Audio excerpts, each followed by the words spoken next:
and it's fielded on the far sideline. But he's actually up here. And nobody from Green Bay really locates that punt. It's Blackwell, a little bit of trickery in the special teams.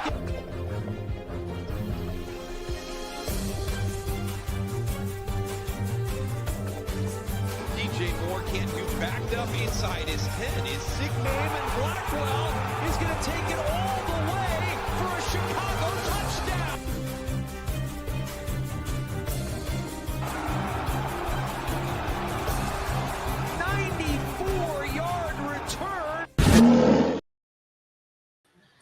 Hello and welcome everybody to another week of BEARSKIFILM. Tonight we have a very special episode. It's our Black Monday show and our kind of like season and review show. So at least at the end of this year, we didn't, finish it off with more of the same. At least we were able to break some terrible tendencies. At least we got a win against the Packers. At least we, got a win in the last, 10, 11 weeks now. So as meaningless as it is overall, it does definitely serve some positive for those guys, their mentality, their attitude in the locker room and whatnot. So there's at least something to take from it. I'm not going to get too high about it personally, but it was nice to at least come away with the victory. So tonight we're joined by Lauren Cox from Locked On Bears. Anybody who hasn't seen his stuff, definitely go check out Locked On Bears on any social media platform. And Carl from Thigh and Smile, both the links to both their channels are in the description. So yeah, if you guys haven't checked them out, definitely do so. And I'm going to hop out of here and let you guys have at it. And yeah, so hope everybody's doing well. Dave, I'll let you take over, man. All right, boys. Yeah. And obviously Paulie will hop back in and chat with us whenever he's got a great point to make and all that stuff. So I don't know. I thought it was like a season finale kind of day, season finale kind of episode and everything. So overall, easy softball question for the two of you to start. Overall feelings for beating Green Bay and how that felt for you guys. Carl, you want to start?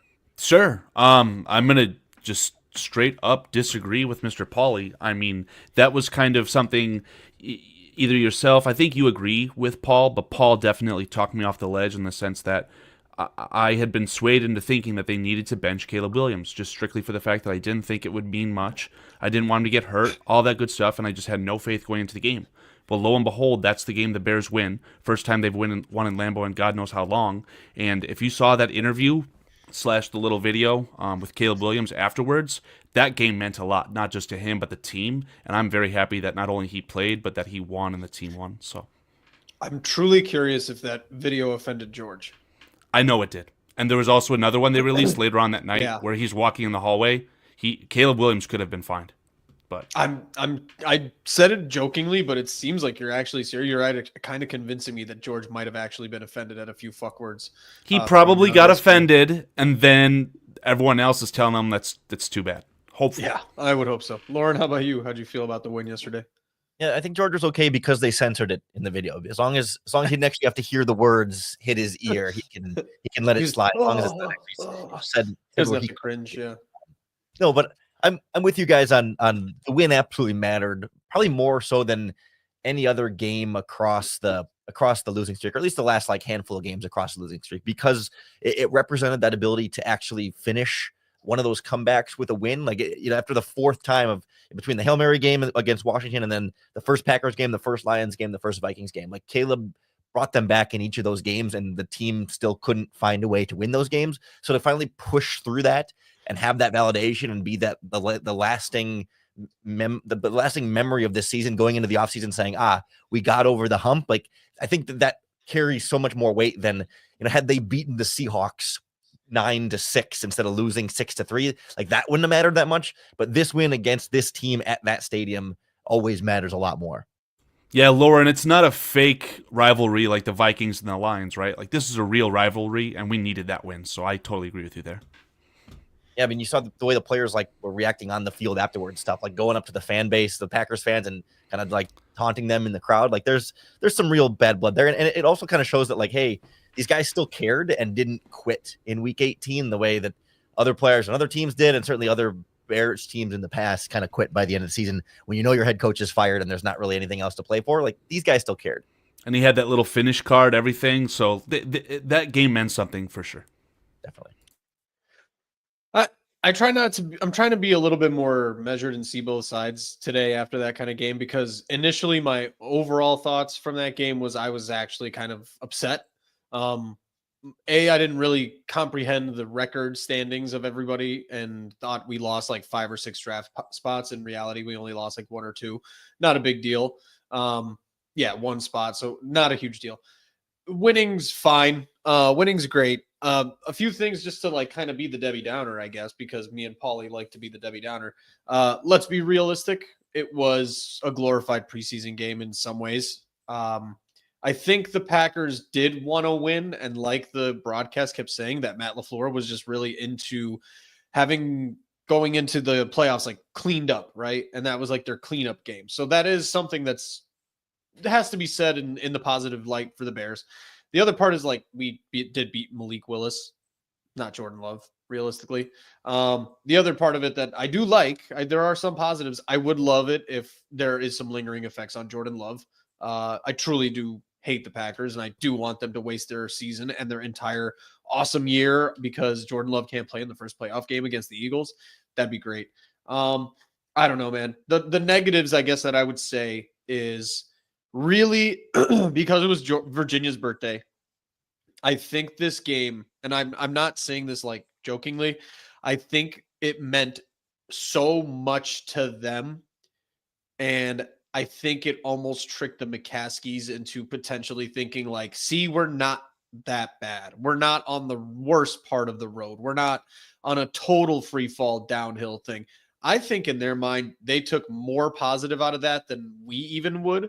And like, even you guys are being positive towards the victory and like how much it meant. I do agree. It's like good to give it to the young guys, Caleb, Rome, give them that first victory in Green Bay. But I think it might have created some false sense of confidence in some things that we're going to translate into next year, like potentially hiring Thomas Brown, hearing those rumors that after the game or like right around the game time that he's going to get a legitimate chance at interviewing, which is fine, I suppose, if you're going to interview 33 people in the next 2 weeks, because that's apparently what the Bears are doing.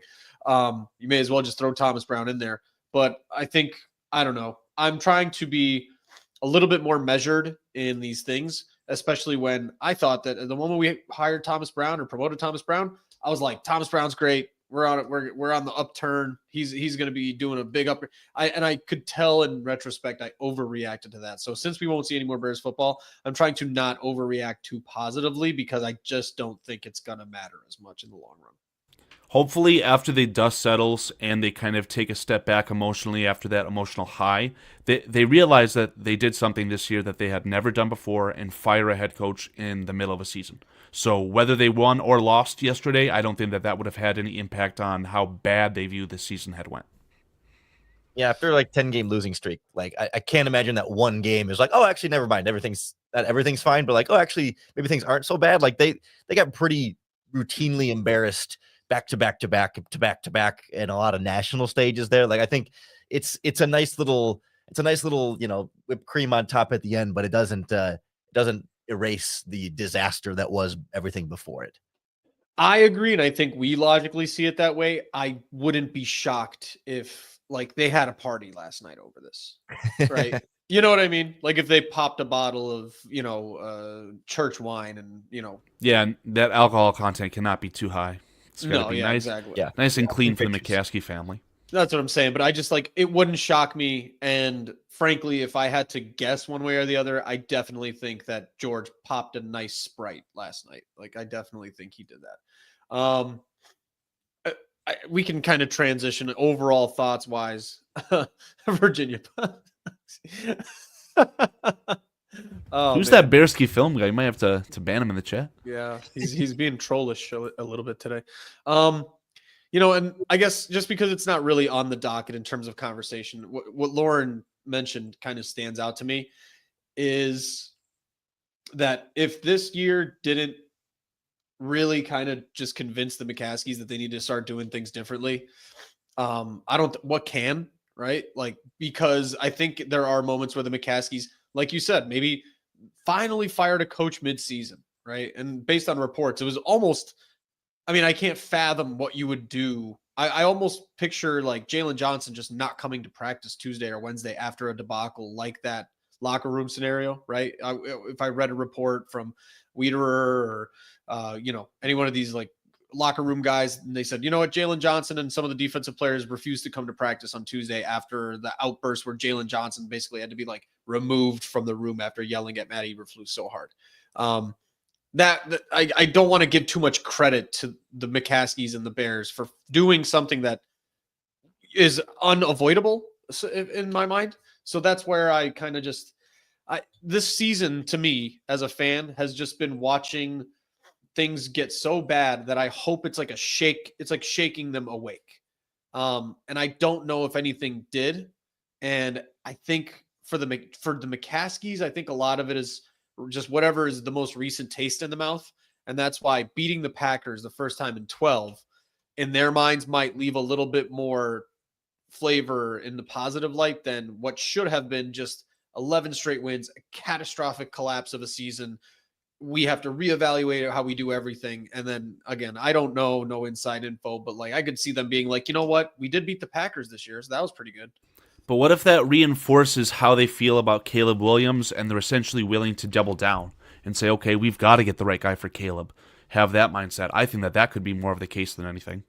If that wasn't already the case, that's problem number 1 through 7, right? Like yeah, if that, you're right. if that game is what took them to go, you know what, maybe Caleb can do this, then I mean, you can start your list of problems and go straight to 11 because that's the first 10. So sure. Yeah. Lauren, any closing thoughts on that kind of comment? Yeah, no, I think I don't know. I think it's a reminder of the importance of like the separation of powers there, where it's like, okay, like can Kevin Warren and Ryan Poles be more level-headed on this than perhaps the McCaskey family that always says, hey, I'm not a football evaluator. I'm just a fan, even though I'm overseeing football evaluation in the process. Yeah, definitely. I fully agree with you there. And if no one is not aware already, Ryan Poles is scheduled to do an interview or / a media session tomorrow about 10 a.m. Central. So he's going to be our general manager moving forward. I didn't know that as confidently until about Saturday, Sunday. I listened to like Hogue and Johns and read the reports on Sunday morning, and I didn't know it was so obviously a given, which is terrifying to me. It should still be up in the air at the very least, or something that's a negotiable. If you love a candidate so much that they say Ryan Poles can't be here, and you're just like, well, too bad, then that's another issue that we can get to. But kind of in the topic of conversation, I think at the end of the day, really what mattered and what we saw that was positive was everything related to Caleb. He didn't have a crazy game. He had, I think it was like 171 yards and a touchdown. Nothing too spectacular in terms of stats eye-popping, but me and Paulie have always said for us this year, everything is about eye test. And every week, and specifically to beat the Packers the way he did it, man, eye test for Caleb to me is kind of everything. Take a number. You could do a 1 to 10 scale. You could do an A to F scale, grade-wise. What would you guys rate Caleb for the season overall? And your thoughts on what would have been different potentially if he had been with a better roster, a better coaching staff? Like, how are your future projections with what that is going forward? I think we should start with Lauren this time if possible. Yeah. It's so hard to separate, like Caleb from everything else that was going around him. So I'm thinking through this on the fly. Like I find myself hovering around like a solid B. Like I don't think this was an A+ year from Caleb Williams by any means, but I also think the situation around him had a lot to do with that. Like I try and separate, like, okay, there were times when he was missing throws that you should expect Caleb Williams to be able to hit regardless of, the play calling, the offensive line, the receiver on that play. Like he sets his feet, he throws and he sailed it or put it too low. And there were plenty of plays where, he extends the play with his legs and then still ends up taking the sack at the end and should have just thrown it away or been more decisive to scramble or just do something else with the ball other than take the sack. And that's, again, like not necessarily the offensive line's fault at that point or the play call's fault at that point, because he can control the final outcome of those plays. Like, there were enough of those that keep me from, heaping just, uninhibited praise on Caleb Williams initially, like overall, but he still did enough of the things in spite of all of the things failing around him, like the offensive line, like the play calling, like not being on the same page with receivers, not having a running game, the defense falling apart by the end, that like he still did well given the circumstances. And I think we set expectations super, super high at the beginning. And if you try and compare it to those, he underachieved. But I think based on where this team is right now and what he was able to do in spite of that, I think he had a solid but not elite year. Yeah, I totally agree. It's kind of hard to separate, right? Because for every missed pass that Caleb had, it felt like his wide receivers dropped just the most easy catch that you could have ever imagined. And then the offensive line, especially the left side of the line, you're looking actually just across the board, really, except for the tackle, right tackle position. You've had games where he's starting with his third option at offensive line in that position. Almost, I forgot how I broke it down, but I felt like at one time the left side was just all the way, second choice or third choice the whole way down. And that's really hard to overcome. That's why he took so many sacks, right? As far as the game against the Packers, it wasn't the best game, of course, and they really had to tailor it because you've got, on the left side, Larry Borum, Jake Curhan, you've got to get the ball out fast. That's why there's so many screen passes, so many passes to DJ Moore behind the line of scrimmage. But then, at end of the day, you give the rock to the kid with less than a minute and one timeout and say, just go out and win it. And he did. So that's fantastic, and that's a lot more than having, 400 yards and 4 touchdowns and losing, in my opinion. Yeah, I'm with you guys. I think you pretty much summed it up perfectly. My added on comment was, it's almost, I gave him a B plus, just like Lauren, mainly because I think it's hard to separate almost like vibes from the result, right? And so when you watch it vibe-wise, you're watching Bo Nix and Jaden Daniels statistically have almost identical seasons to kind of Caleb or close to. And the vibes there are rookies of the year, right? The wins also obviously matter, but I think depends on your opinion. I don't necessarily agree that wins are a quarterback stat. They can be, in the sense of like when they're put in that situation with, hey, you're down 2 with 2 minutes left and you're the guy who fucked it up. Yes, that's a quarterback stat in that case, right? That loss is a little bit more directly attributed to you. The vibe of this year, I would give Caleb like an A+ because of how much he overcame. The reality of it is I'd probably give him closer to a B. And just watching him run for his life, seeing how terrible this team started, how much he had to kind of find grooves within games, if that makes sense, find those rhythms, because the game plans were never just constructed really, really well to begin. There was never any easy throws to start the game. There was never really starting a drive with 6 runs for 80 yards and 2 throws for 10 more yards. Like, that's how you start a rhythm, give a young quarterback those tools. He almost looked like a 3rd or 4th year guy out there kind of dragging the corpse of a dead body team kind of into that situation. And so my grade on him overall realistically is a B. In terms of my hype level for Caleb moving forward, and God willing, they put some nice linemen around him and some scheme, it's an A+. Like, my vibe for Caleb moving forward is an A+.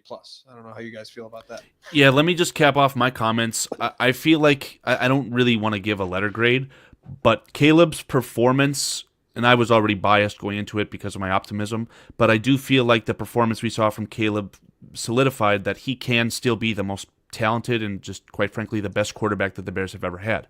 Fun fact, I'm pretty sure I saw today, if you were to factor in Caleb Williams' rushing yards, Caleb Williams accounted for the most total yards of a quarterback in Chicago Bears history in a single season.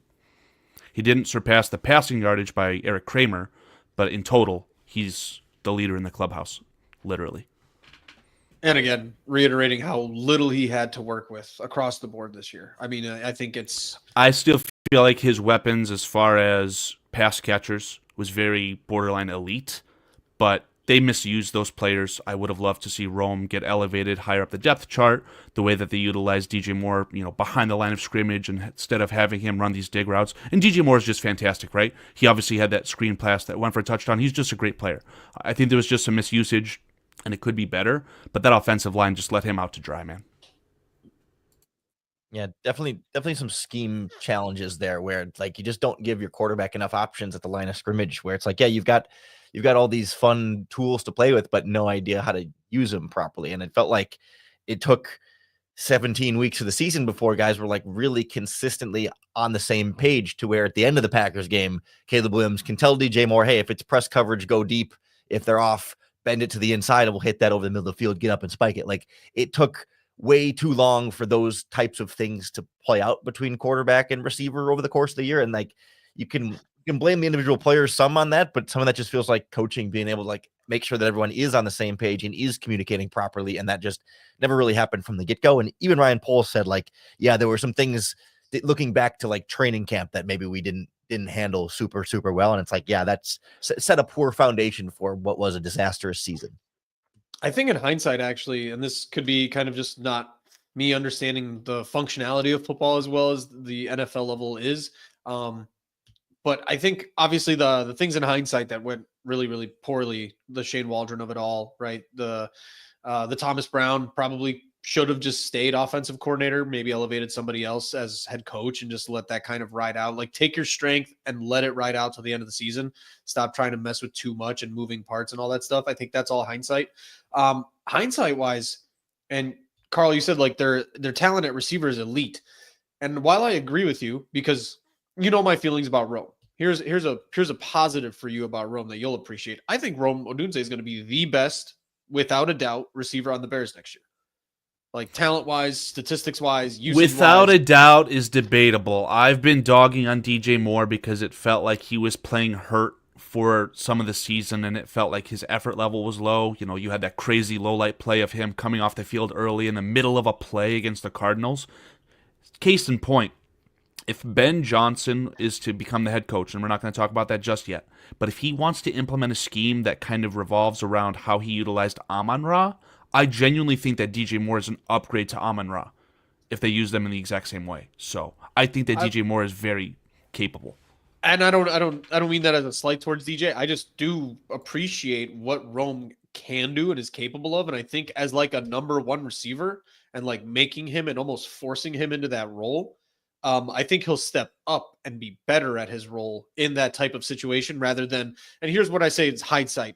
I think there was almost too many wide receiver cooks in the kitchen going into the season for a young quarterback and almost too much thrown on the plate of it. Like this was a wide receiver core that I think personally almost like required too much nuance and finesse from a rookie quarterback.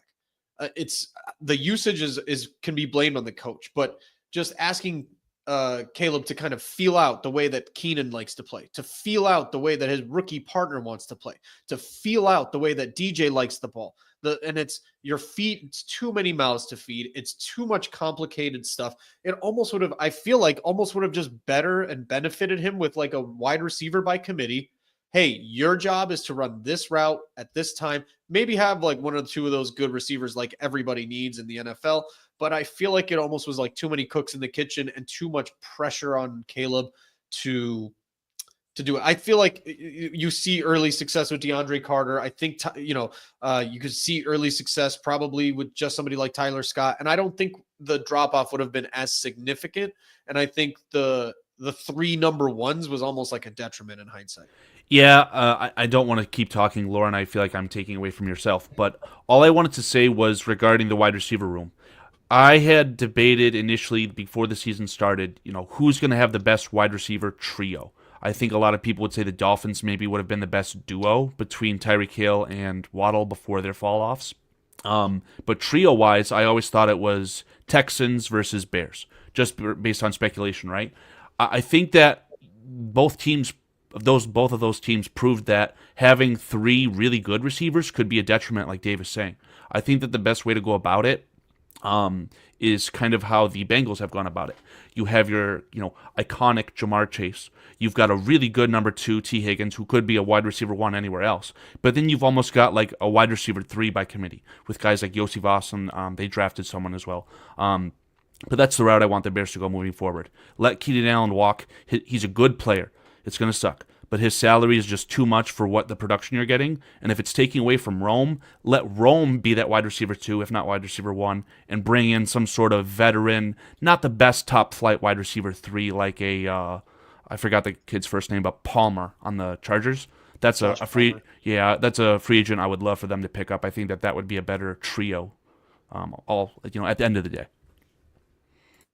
Yeah, I think what Dave was saying earlier, like putting so much on Caleb's shoulders, like there just wasn't enough structure early on. I think they kind of said, all right, rookie, we're going to put everything on your plate and say, you figure it out and you go. And so like, figure out what DJ Moore likes, figure out what Roma Dunze like, figure out what Keenan Allen, and kind of like do it yourself, like kind of come up with how this is going to work for yourself with you guys. And they were kind of like trying stuff and never really being exactly on the same page, as opposed to like if the coach kind of sits down and says, okay, this is DJ Moore's role. We're going to get him on these screen passes. We're going to put him in the backfield sometimes. We're going to get the ball in his hands and make plays after the catch.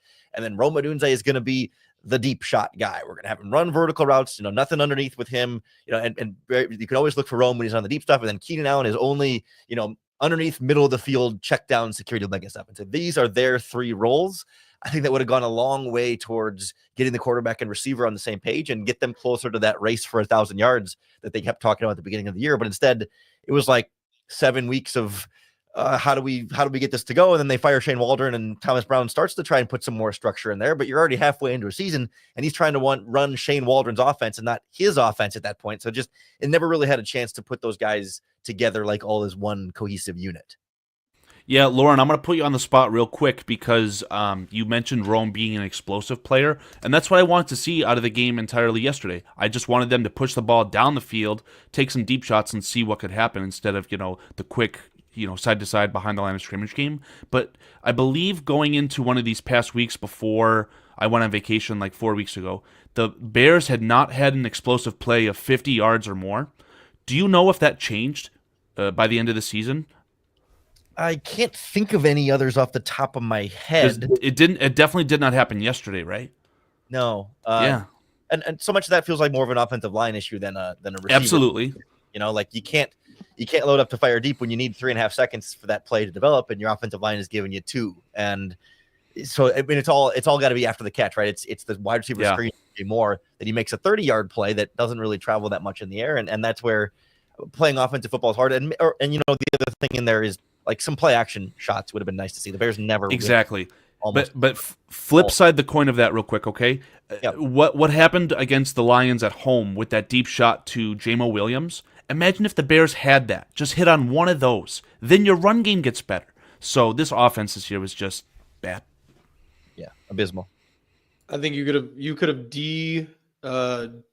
demote like 2 positions offensively in terms of skill and insert a better scheme and statistical, like a plan. And I think you would have seen a better offense overall. You could have easily replaced Keenan Allen with, like we said, Tyler Scott. You could have thrown him in there. But if the structure was there and you were using Keenan Allen the right way or Tyler Scott the right way, Tyler Scott easily could have better stats on a much more cohesive offense than a guy like Keenan Allen, despite him being much better than Tyler Scott. Yeah, even if Tyler Scott doesn't have the full complement of the route tree and he's just like a deep shot guy, right? That doesn't mean when he comes on the field he has to line up on the slot. You line him up on the outside, and then you pick whichever one, DJ Moore or Adunze, and have them line up in the slot. They have got the route tree, specifically Adunze. But I digress there. Yeah. So just look at the Green Bay Packers, right? Like they define the roles for their wide receivers. Like they don't have. I mean, who's their wide receiver 1? I guess it's Jalen Reed now, but like Christian Watson's supposed to sort of be the number 1 guy. But like scheme matters a lot. I mean, they have talent at wide receiver, but you don't need to have DJ Moore, Keenan Allen, and Roma Dunze caliber players. If you have a really good offensive scheme, you can kind of have a little mix of both and really go a long way. And just a little random non-Bears nugget here. Tyreek Hill, after the loss yesterday, he said that he wants out of Miami. I'm hearing whispers of maybe the Packers should be a team that should pursue Tyreek Hill because of that issue. That would make sense. I think the other thing is kind of what we're talking about. This is the last thing I'll say about it is, I think the argument against doing that with specific players and kind of pigeonholing Keenan into the slot receiver and Rome as an X, like Lauren just said, it's a great point about the Packers. I name a receiver on the Packers, I'll tell you what they majority do, what the majority of their role is, and where they get the majority of their yards. It's, we know what, even despite the fact that you know what a team is going to do. I was watching the Packers run for 23, 24 yards with Malik Willis at quarterback. If you're just executing it better than the other team, it doesn't matter if they know have a good idea of what you're going to do or know exactly what you're going to do. Sometimes it's just unstoppable. So I think that's where the Bears kind of have driven me crazy for 10 years. They always want to be the smartest guys in the room. We think Keenan Allen's a slot receiver. Oh, not on this team. He's still an X or a Y. He's not the Z anymore. We're going to revitalize that. And it's just stupid. But going from like positive and negative, a little bit of both. If you guys want to name one player, two players, whatever you kind of feel like, I thought of kind of maybe having a successful season type of positive thing, like two good Bears that we really like this year, kind of maybe moving forward. It could be for next year. It could be for the long term. And then maybe two guys that you're just like, I'm kind of out. I'm done. We don't have to talk about that guy anymore. And then if anybody has any to start with, I could just start giving you guys one. I'd be happy to go lowest hanging fruit to get that out of the way for a player that I really adore and downright pray to God that the Bears re-sign. That's Kyler Gordon. He was a fantastic draft pick. That's exactly what I was about to say. So there you go. He was drafted potentially as an outside guy. I can't remember, but he obviously transitioned inside. And I talked about this with Paulie on the show that we did this past Saturday. But outside of the slot cornerback in Indianapolis, Kenny Moore, and the Pro Bowler in Baltimore, Marlon Humphrey, who's just straight up outright better at nickelback than Kyler Gordon? There's really no one. So if you're going to re-sign him, you probably set the bar as making him the highest paid nickel defender in NFL history. That might not even be the highest paid cornerback in the NFL currently, but he's going to be a really good player for the Bears, hopefully for a long time. I agree. Lord, if you want to add anything to that, that was going to be my low-hanging fruit as well. I think he's probably, other than Jalen, he's your best defensive back, period. I think going into this year, Paul and I were discussing who do you re-sign, Jaquan Brisker or Kyler Gordon. I think going into the year, I probably would have said Jaquan. Now I'm heavily in favor of Kyler. I think he surrounded in the right defense is probably a Pro Bowler. And yeah, I would re-sign him. And, you take the money that you're probably not going to give Tevin Jenkins and or Keenan Allen, and you give that to Kyler Gordon. I don't think there's any objection from either me or Carl on that.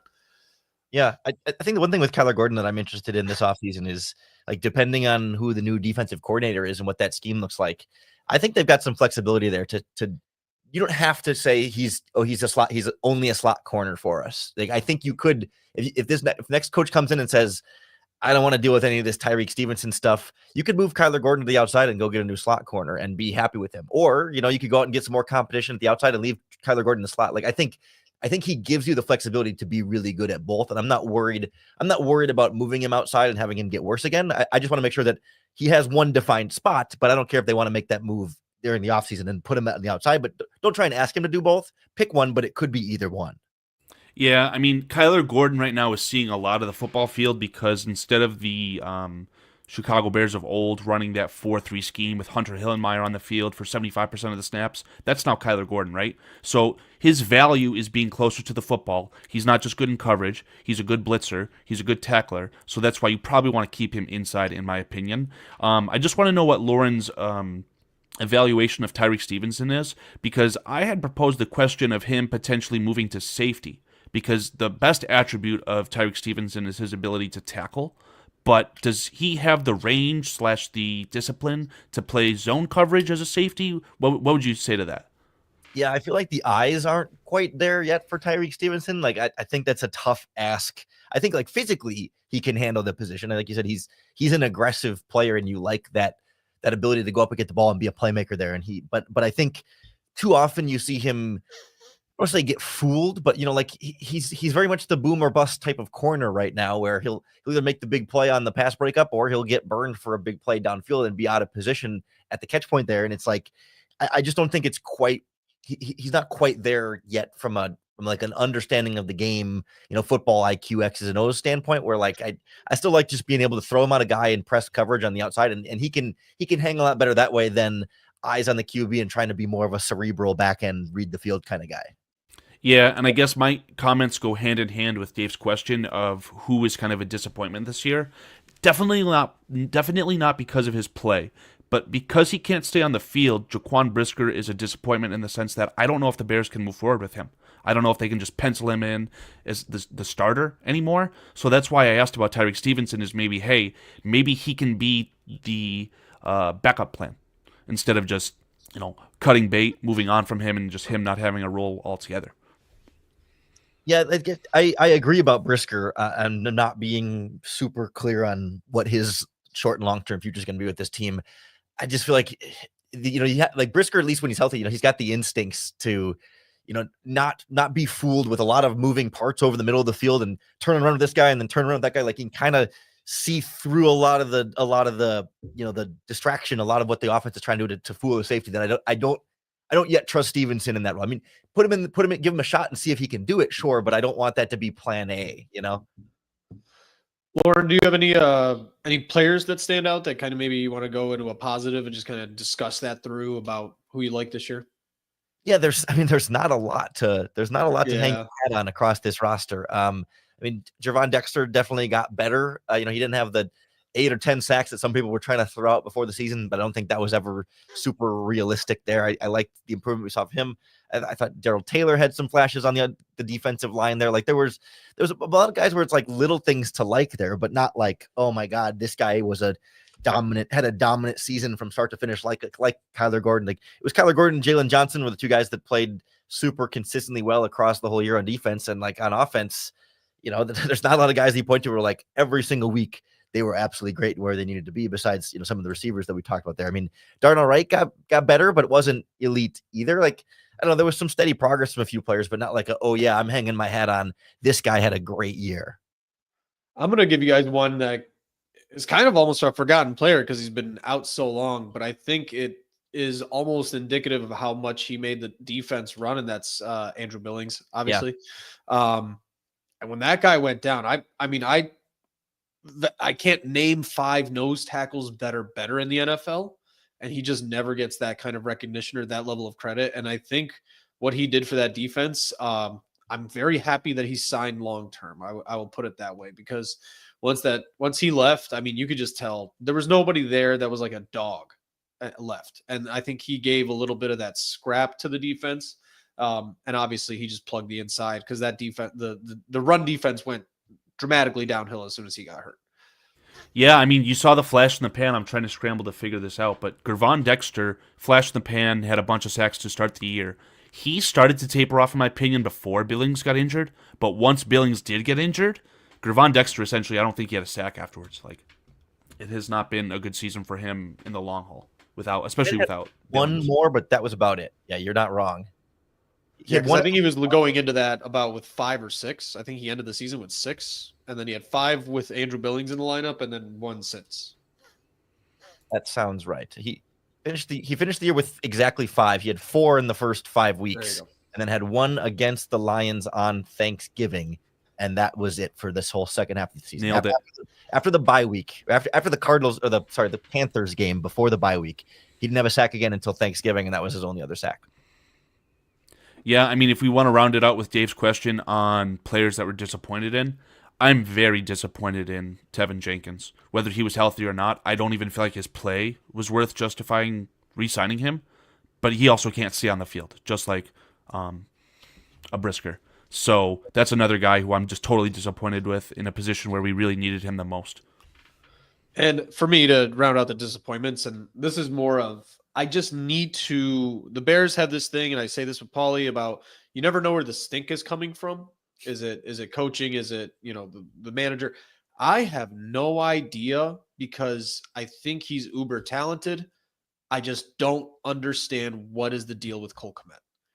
If you put a gun to my head, I couldn't tell you if it's scheme, if it's him, if it's a focus thing, if it's a physical ability thing. Is it he can't understand the playbook? Is he doing too much podcast? I cannot tell you where the stink is coming from with Cole Kmet, and it drives me insane, because Cole Kmet is one of those guys that if he was on a different team, I could see him being like an 800-yard tight end with 10 touchdowns with like a good quarterback and a good scheme.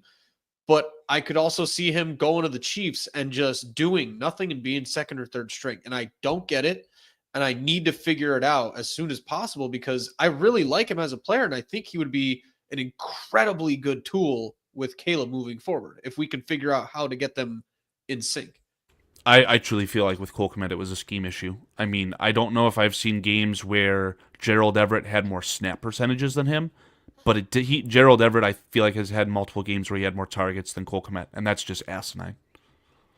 Yeah, that was the thing that was a Shane Waldron thing dating back to Seattle. Like the difference between a number 1, number 2, and number 3 tight ends in that offense weren't as drastic as a lot of other offenses because they wanted to get those guys involved a little bit more offensively. The problem is in Seattle, they had slightly better number 2 and number 3 tight end options than what the Bears were getting this year. I mean, Mercedes Lewis blocked well, but we're under no illusions that he was going to be some dynamic receiving weapon for them. And Gerald Everett may have been the most disappointing free agent signing of this offseason. Obviously, Nate Davis was a previous offseason, but man, I really thought Everett and Kmet could have been on paper a really dynamic tight end receiving duo here that could open up this offense in a lot of ways in 12 personnel, and just never got anything out of him. Gerald Everett is one of the worst. I could see that he did not want to play here from probably his second game in the preseason. I could just see that he did not look like the player he looked in LA. I don't know. He just signed here for anyway. He probably got that bag. It's all fine. But Gerald Everett was one of the biggest wastes I've seen the Bears do in a while. I knew from the moment he was here, what the hell's going to be the point of this guy being on this team this year? So that was my round out of ups and downs. Like we said, I think Caleb is just a non-starter conversation. That's just absolutely your future. I liked what I saw out of Rome. Same thing as Cole Kmet. He probably needs a little bit of a better scheme upgrade and just be used in a different way. And then DJ Moore is just a consummate professional. Other than that, on the offensive side, I don't know who you can be positive about. On defense, just some honorable mentions and disappointment. I think Tremaine Edmonds has been shit on a little too hard this year. He is bad. I honestly feel like he would play harder on a good team. And I think most of his issues at this point are motivational and mental rather than lack of talent and not going for the ball. I think it's different going full speed at linebacker when you're on a 10-win team and when you're on a 5-win team. And just going headfirst into a running back and all that stuff. TJ Edwards is a whole different story just because I think he is probably one of the best 2-3 defenders on this team, and that's why you paid him. He's going to get paid twice as much as he did on his initial contract, but those are kind of my honorable mentions that I thought you guys might mention if you wanted to comment on any of those before we move on. Dave, I want to just kind of round out your comment about maybe a player or a team playing better when it matters more. You have a better record. That's kind of exciting for players like Montez Sweat, who, again, he was dealing with injuries all year as well. But if you're looking at a playoff race, I feel like he'd start to come alive more and get more sacks and be more impactful. And that could be said across the board. And case in point to this is I half made a joke about this yesterday regarding players like Andrew Van Ginkel and Alex Anzalone. Are those guys really as good as they are on this current Bears team? Like if they go into that Packers game when they've got nothing really to play for, they're not as good as they are. They're not all pro bowlers. So moving forward, I do think some of the talent on that Bears defense that we thought could be like a top 10 unit this year, that'll be pushed up if they're able to find a way to get some wins, especially maybe early on in the next year's season. I think it's also advantageous to their style of play, right? Is a cover 2 defense with players like Tremaine Edmonds and TJ Edwards is much better playing up 10-0 than they are playing 13-0. The strength of the entire Chicago Bears roster going into this year, in my opinion, was the Chicago Bears secondary. So if you're not, getting gashed in the run game and instead they're throwing at these phenomenal secondary, defensive backs that you have, maybe you get more interceptions and, like you said, playing to what the team wants to do. It's a team that was built to play with its ears pinned back, and they never got a chance to do that. So, I mean, that's kind of where I don't hate this defense, I think, as much as a lot of people do. I get why, but defense, and we said this going into this year, defense is such a high variance thing. That's why you can't depend on it ever. I think the last time we mentioned that actually was when you were on, Lauren, that defense is just such a high variance thing with the same exact players, basically, and you ended the year top 5, and you ended this year 32nd. It's with essentially the same team minus Andrew Billings. So going into next year, I don't hate this defense moving forward, but I think it needs to be better. Same thing we keep saying. It needs to be coached better schematically. It needs to make more sense in terms of complementary football as opposed to defense, go play defense, offense, go play offense, and let's fucking hope for the best that we win this game. That's kind of where I think this team ended up landing on defense. Yeah, I think I'm with you 100%. We knew going into the year that the defensive line was like the one bigger question mark on that side of the ball, and I think we both underestimated Andrew Billings' impact in run defense, but then also, like, I hate to say it, but like I think Justin Jones was a better run defender than we gave him credit for too. That's certainly not an overall very good defensive tackle, but like losing those two guys and replacing him with, you know, Dexter and Pickens and then, you know, Chris Williams, like there was they just couldn't hold the line of scrimmage consistently with that group. I mean, Javon Dexter was probably the best of that group trying to do that, but one decent defensive tackle against the run was not enough to hold a line of scrimmage up there. And it was to the point where like Jonathan Ford coming off the practice squad of the Packers was giving them some better run defense than anybody else they had. And it overshadows like how bad Zach Pickens was this year. That's looking. Yeah, that's all I wanted to say, Lauren. I feel like Zach Pickens is one of the biggest disappointments, just period. And I've gone on the record of saying that I feel like the draft selection, the first pick in the third round of Zach Pickens was a worse move by polls than trading for Chase Claypool. I feel that way. I think pound for pound, what you got out of that draft pick, I agree 100%. At least you got a body that started for 2 years with Chase Claypool. With Zach Pickens, you're getting a healthy scratch practice squad player. I will say with Pickens, like in his defense, defensive tackle is one of the hardest positions to transition quickly in the NFL. And like I spent a lot of time doing this with Dexter this offseason and didn't think it would be a Pickens conversation, but like a lot of the better defensive tackles, they don't really hit their stride until year 3, 4, and 5. Like Derek Brown of the Panthers is a great, like he was good early on. Don't get me wrong, it wasn't this bad, but like Derek Brown didn't become great statistically until his 4th or 5th season in the NFL. Like it takes, I'm saying the jury's not out on Zach Pickens. He's been bad for sure, but I think there is still time for him to get better. Like he's never going to be a Pro Bowl player probably at this point, but like he doesn't have to be a completely wasted pick just yet. There's still time for more development there from him. Yeah. So I guess this kind of, we keep transitioning pretty well into these next conversation topics. So in my, like, it's a open-ended question because we'll get into specifically the offseason hires, the coaching and all that stuff. But what type of team do you guys see the Bears needing to become moving into the next year that will get them to be at least semi-competitive? And when I say like type of team, I leave that open-ended because, Carl, we're going to get into this more in the national show tomorrow and stuff, but like look at the teams in the playoffs. Right now, I don't think you can name one lucky or mid-level coach, maybe Raheem Morris, if you want to be picky and be mean, if that's correct, Tampa Bay. You are incorrect. The Buccaneers snuck it Todd out. Bowles. I'm sorry, Todd Bowles.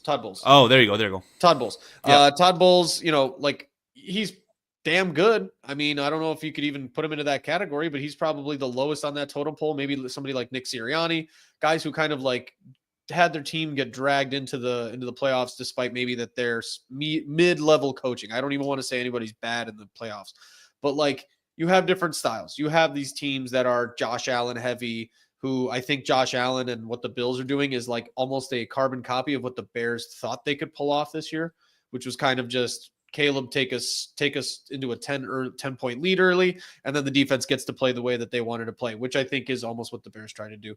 You could do that. You could do, the Steelers' defensive first mentality. Like what type of scheme, what type of attitude, what type of team do you see this team or these players being best suited into transitioning into, and maybe what you would like to see even going into next year, or what you think would be advantageous? That's why I left it a little nebulous, but feel free to be specific in any way that you guys want. Yeah, I think to me it's about like I think obviously it's all about Caleb Williams, and I think it's about making things like structuring things so that he doesn't have to have all of the answers, but then when that structure breaks down, then he can turn into Caleb Williams playmaker mode, right? It's sort of giving him both, because you don't want to take Caleb and put him in this box and say you're now Jared Goff, and you're running 3 and 5 step drops and everything has to be perfectly in rhythm timing quarterback, because then you're taking away so much of what makes him good. But you have to give him that initial like, okay, this play is supposed to go this way, and here's exactly what you need to know on every play, and then he can execute it. And maybe he does that for 3/4 of the game, but then there's going to be plays where that goes wrong, and then he needs to still have the freedom to be able to get off of that. So like, I do want to be a team that runs the ball, that goes under center, that isn't afraid to load up in personnel and can be a physical team with an identity that way. But you don't want to put everything in that box and not allow the individual players to add their own flavor and be themselves and be the best versions of themselves by breaking from those rules. Like, the rules have to be guidelines more than like strict things that you have to follow. Yeah, sounds like you're describing Minnesota, basically. Sure. Yeah. What I was going to say is just that the Bears need to score more points next year. They need to have a better offense. They need to invest in their offensive line, their running game, to be able to allow Caleb Williams to shine when it matters. And like I said, once you have a better record and maybe you're playing for something more meaningful, the talent on that defense can rise and be better than, saying, oh, you've just got to invest in the linebacker position. You got to draft Mason Graham with your top pick. You got to trade up for that. No, just get this offense on track, and that'll allow the defense to get better, and I think you'll see a better record next year. This Bearsky guy's about to get banned. This guy's an asshole. No, I'd agree with that, Dave. Yeah, let's ban him. We'll put him in timeout at least. No, but I love Daniel Jeffries on here. He's always making great comments. This was kind of my thought process, but I think he summed it up in an amazingly succinct kind of way. Strong running of the ball type offense, more of a 3-down defense that'll get the ball back for your quarterback. And that's, I think, where personally I'm kind of sick of these soft shell cover 2s, bend don't break type of things. Not necessarily that doesn't work, but I don't think that you're looking at modern NFL defenses that are successful. And it works for the Lions it worked for the Lions very well last night. I'm sorry to cut you off, but it worked very well for them. That's a fair point, and I'm not saying it's like not possible to do. Maybe it's more of a personal thing that I'm sick of seeing because I've seen it so much in my lifetime. But I'd almost prefer to have a risky defense, because I get frustrated when I know that if Caleb Williams gets a 3 and out, you're probably not going to see that ball for 6 minutes. And whether or not it's a touchdown given up, a quick field goal, a bend don't break, get into the red zone, hold them to 3 type of defense where the middle of the field, it's a little bit riskier and stuff like that. I'd almost just rather get into shootouts with a decent offense, like Carl said, score more points for sure. Obviously, focus mostly on the offense. But if the defense took a little bit of a step back, but got you the ball a little bit more, was higher in a turnover average rather than being a point total kind of team and just bend don't break, I think I'd almost rather see that in terms of what Daniel Jeffries was saying, to kind of comment on that.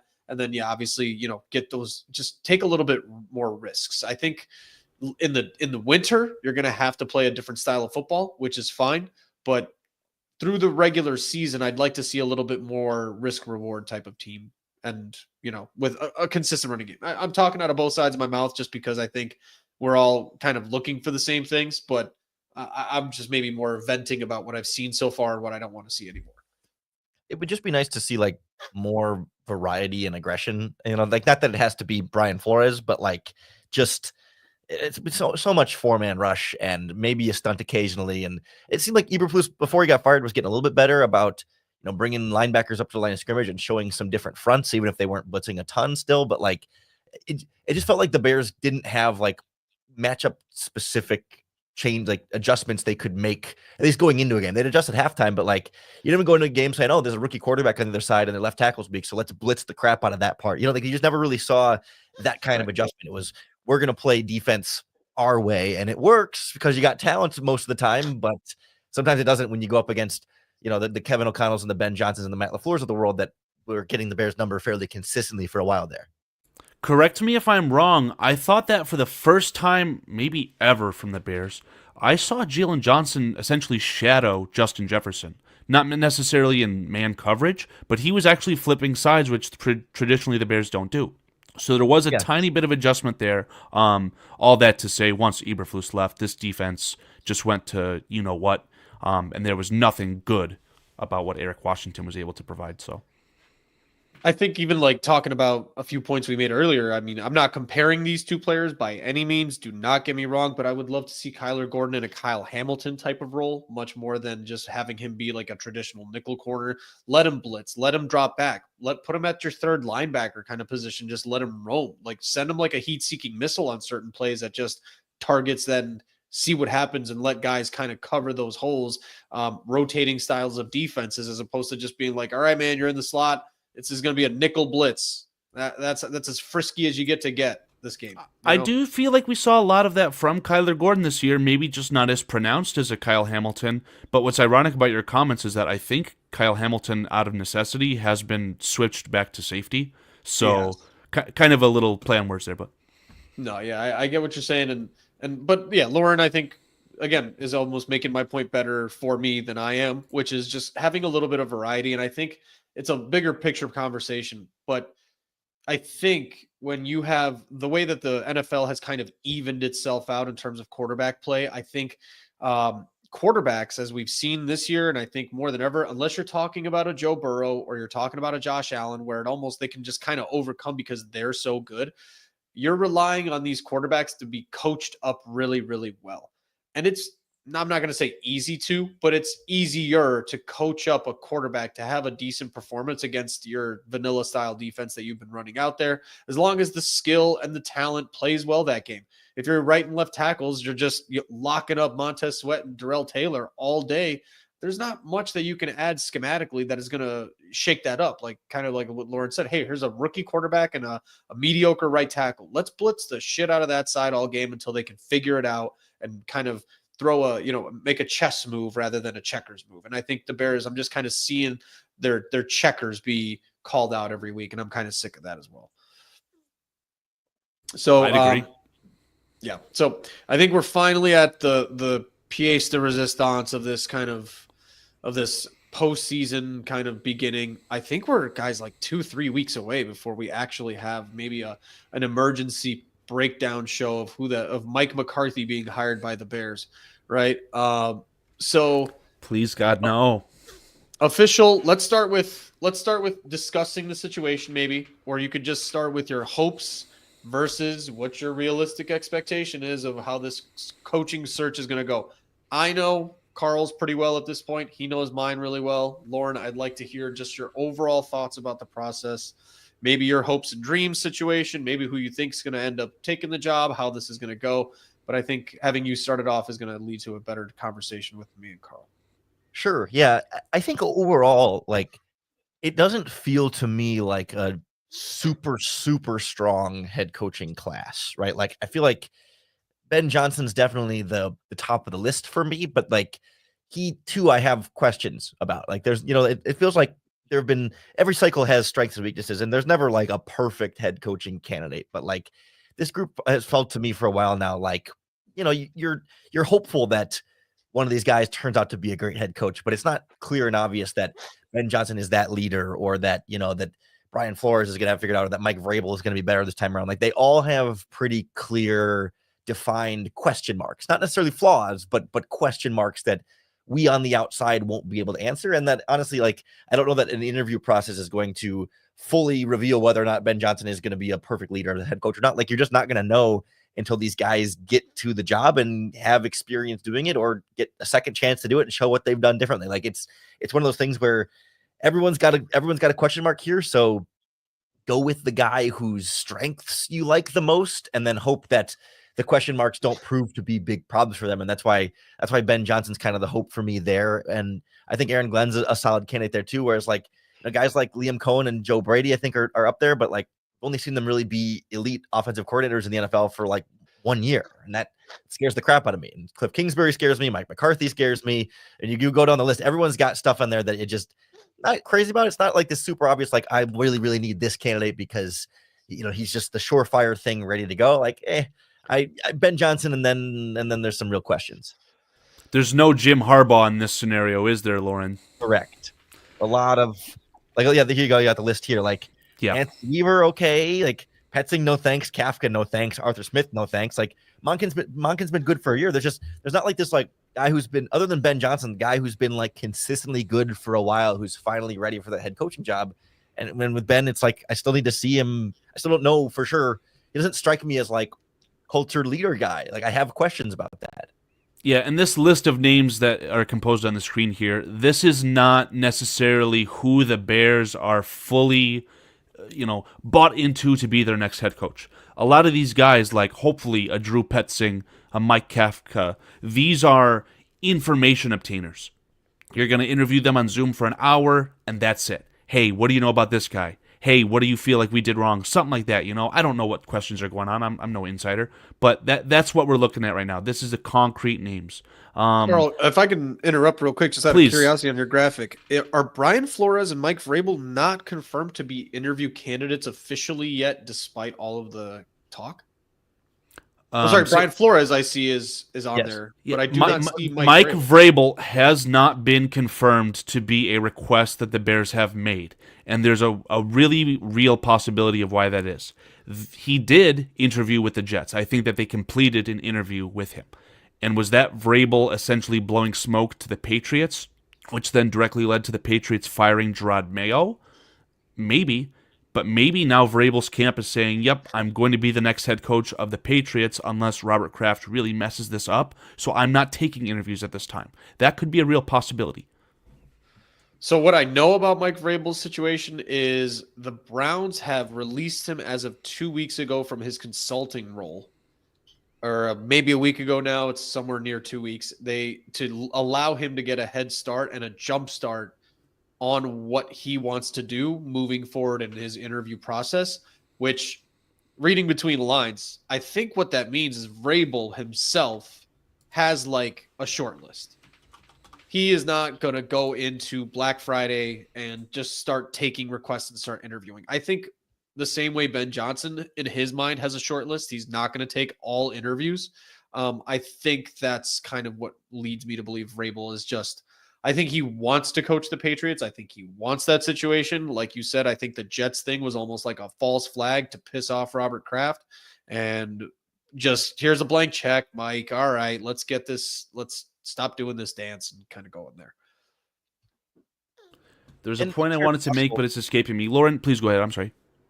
And it's very possible that, this has just been one day of putting interviews out and that tomorrow the Mike Vrabel interview request comes in, and that's when they request Liam Cohen and, Joe Brady. Like, I know like those two are playoff teams, so like you can't actually interview them for another week or two, but they did request Brian Flores, who you also can't interview right away. So this may just be part of like, hey, they put out, I think I count 11 names total that have been put out for interviews so far that, and they can only put out so many requests in one day and get everything scheduled. And maybe they're still waiting to hear back from Vrabel on what day is going to work in his calendar. And then tomorrow it'll all kind of come out. So, we get so caught up in like, hey, news, let's squeeze it on. It's like, okay, like, this is going to be a slow process. You can't hire any of these playoff coaches until they lose anyway.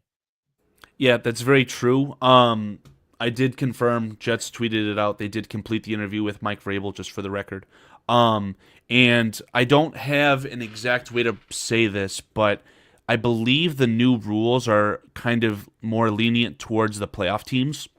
So that's going to delay this entire process of hiring a head coach for teams that need to, and it's going to, in turn, cause teams like the Bears who need a head coach to cast a wider net. So I think that something I saw on Twitter earlier today was the general rule of thumb is you're looking at about 10 to 12 names that you will put out requests for. That number could be bumped up to a 15, an 18. So if you're requesting to speak to a guy like Mike McCarthy and someone like Pete Carroll has expressed interest in being the head coach of the Chicago Bears, you might as well just lump him in there too and talk to him. Squeeze the lemon, get your hour on Zoom out of him as well. There's really no issue with having a longer list of, names for that wider net that you're casting. Yeah. Kind of staying on the framing of the question. So hope wise, here's I'll just start with something that kind of elaborates what Lauren was mentioning. Lauren, you said something about guys that have question marks and along those lines. And what I personally have in common with my hopefuls for the Bears, which is probably a list of about 3 in terms of reality. I have my wet dream hopes and all that stuff that we joke about here that, you could trade for Shanahan if he's kind of at the end of his leash in San Fran. Carl's a Sean McVay kind of guy. If the Rams are kind of moving into a new era. Dave, I have a new crush, and don't steal my thunder on this one, please. I have a feeling who you're talking about, but I don't even want to entertain that one because that might be the largest trade in NFL history. That's a Ricky Williams trade. You trade your whole draft for this guy, right? Let's talk about fact before we talk about fiction. The fact is that Jay Glazer of Fox Sports yesterday, right before kickoff, by the way, he reported that a surprise trade candidate for a head coaching position would be Kevin O'Connell. Now, let's talk about the fiction. That's right. It is a Ricky Williams trade. You're not going to be able to get him in the division. There's no chance at it. But if you're going to have that 0.00001%, put the feelers out, man. See what you can do. I'm all for that. I'm all for a coach trade.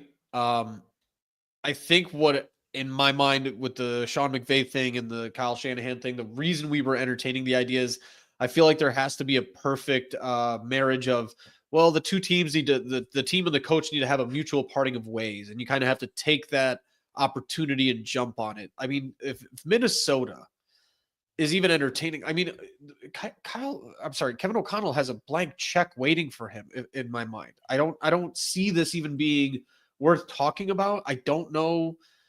Jay Glazer's never been my favorite insider, but I mean, I'm not going to sit here and talk about Jay Glazer not being good at his job. Yeah, it's just clickbait. To me, that was a clickbait, even Fox article. I don't Dave, I don't want to slander Bearski Film or anything related to Lauren, but I'll go on the record. This is Carl with the That's My Podcast saying that I feel Jay Glazer's a short man syndrome, fat liar. Like, I don't believe anything.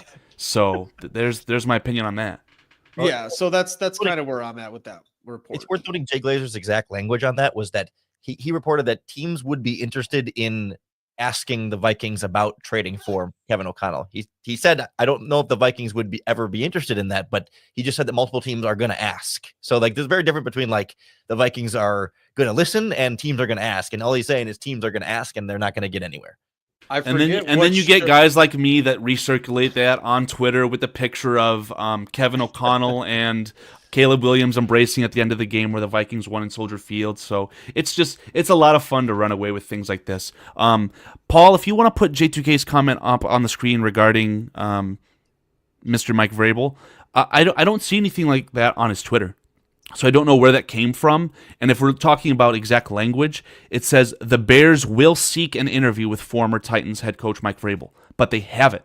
There has not been a formal request as of this audio recording, which is, again, January 6th. So hasn't happened yet to my understanding. Yeah. I mean, I forget what show it was. It was one of those Moneyball type shows, or maybe it was even a Hard Knocks thing. But I remember seeing a GM on there and just going like, I call every team about every player all the time. And I think it was something in relation to somebody who traded for a player and they were like, hey, nobody even thought this guy was available, but you just had to ask. And they said, well, we can be convinced. So that's Jay Glazer's reporting is like, yeah, people are going to make phone calls. Great. Thanks, Jay. So the thing that I was going to kind of elaborate before we got into that whole nonsense, in my opinion, was the two guys that I'm interested in, the three guys, right?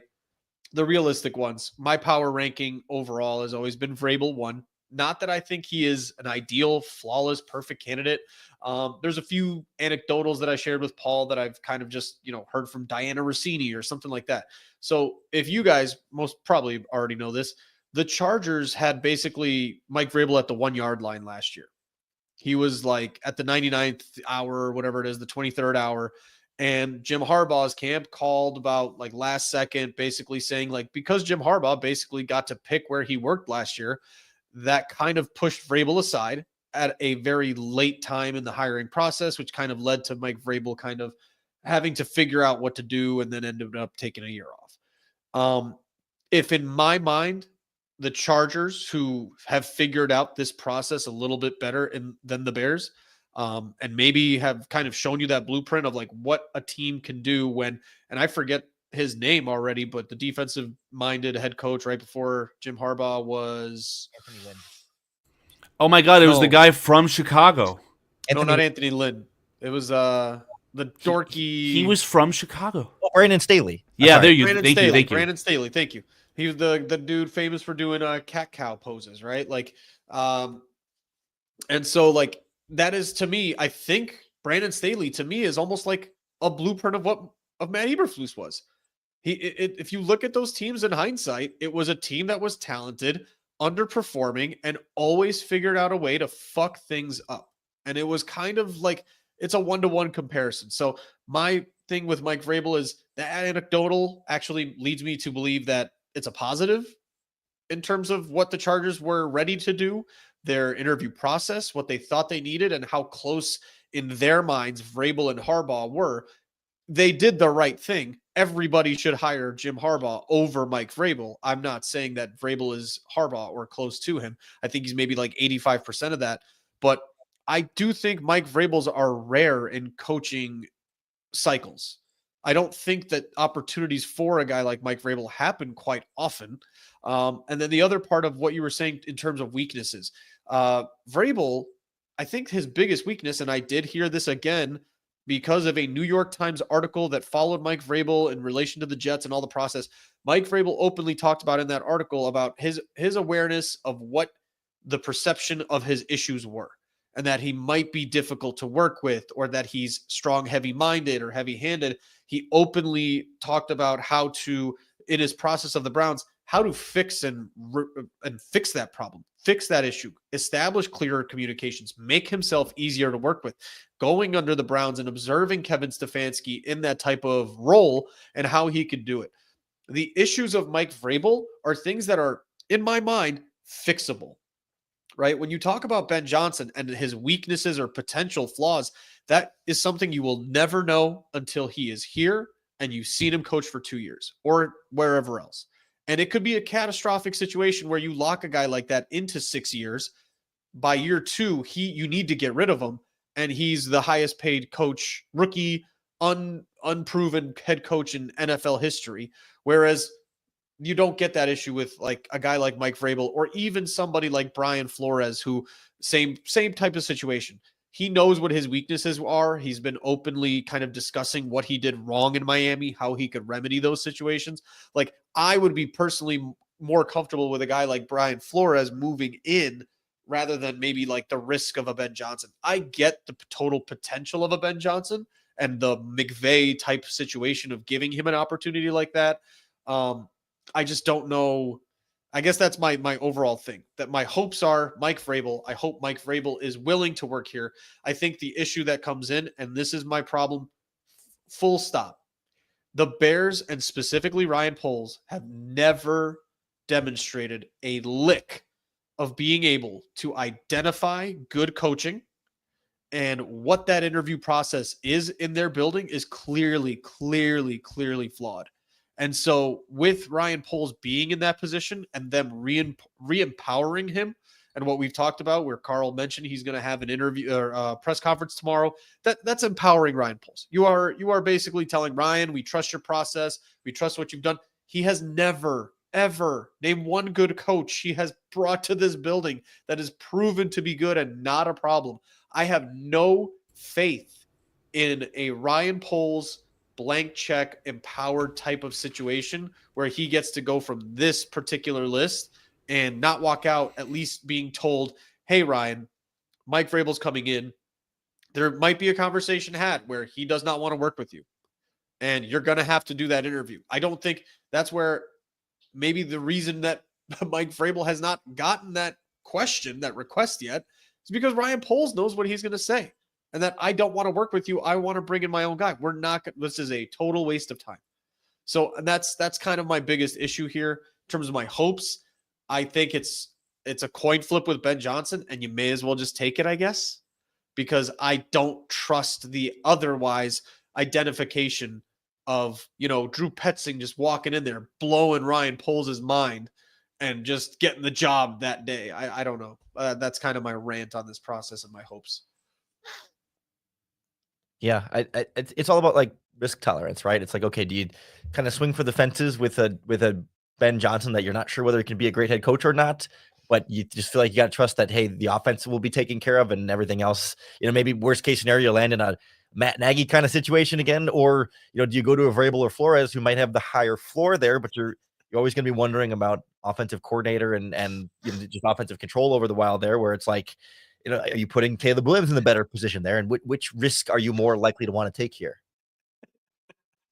I love how I got that timed up with Lauren talking about Nagy. I mean, that's what that is. He photoshopped Nagy's head and put it on Petsing. It looks so ridiculous, man. Talk about hat on hat, but yeah, no, that's great. So I feel really confident that Lauren will be able to tell me if I'm wrong here or not. Dave had made a comment just a moment ago about how Ryan Poles has not been able to help identify quality coaching ability. I feel like the self-proclaimed George McCaskey, the fan, George McCaskey, I'm sorry, and his group of Avengers, geriatric Avengers, the council with Bill Polian and whatnot, I feel like that created a prearranged marriage of both Ryan Poles and Matt Eberflus. And once Matt Eberflus, who wasn't maybe Poles' pick, even though they claim Poles picked him, from a very small list of like 3 names, at that point, was it Eberflus kind of saying, these are the guys that I need, and Poles just, signing off on that because he's, first-year general manager, things like that? Or what's your opinion on that, Lauren?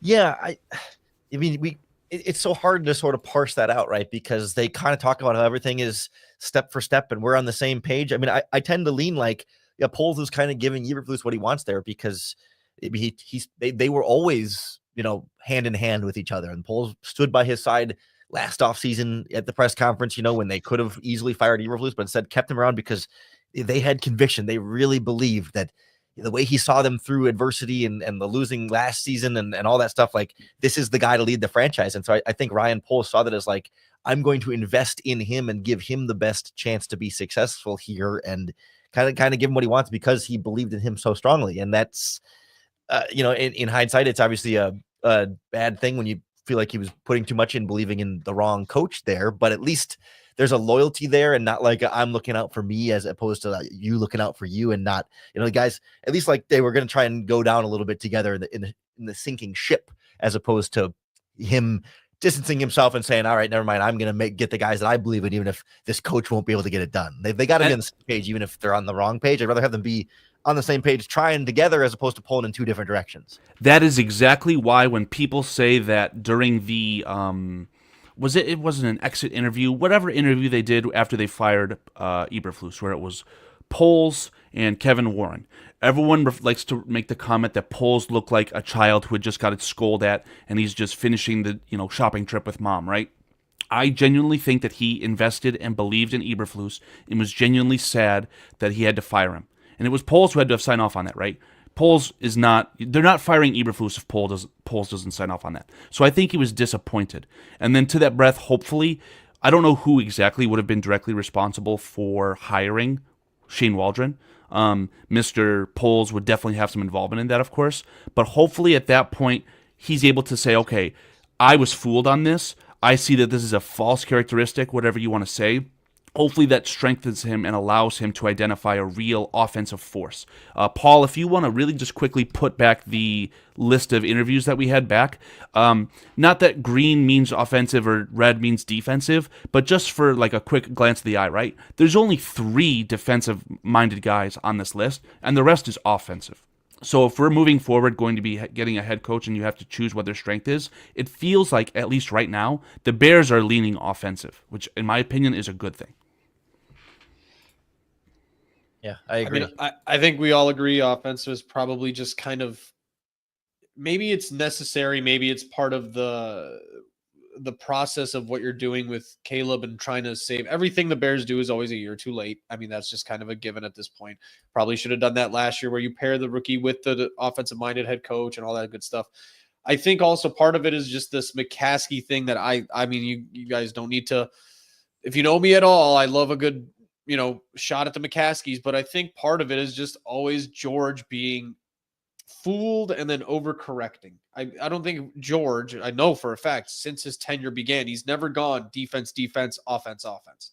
He goes offense, gets fooled, needs a stable force, goes defense, gets fooled by the defense because it's boring and it's too stable. We need to be risky and go offense. And then the cycle continues. And I think that's just where we're at in this part of the cycle, is that, Eberflus was so stable, and we got fooled by that false stability and and we needed innovation, and we need, move.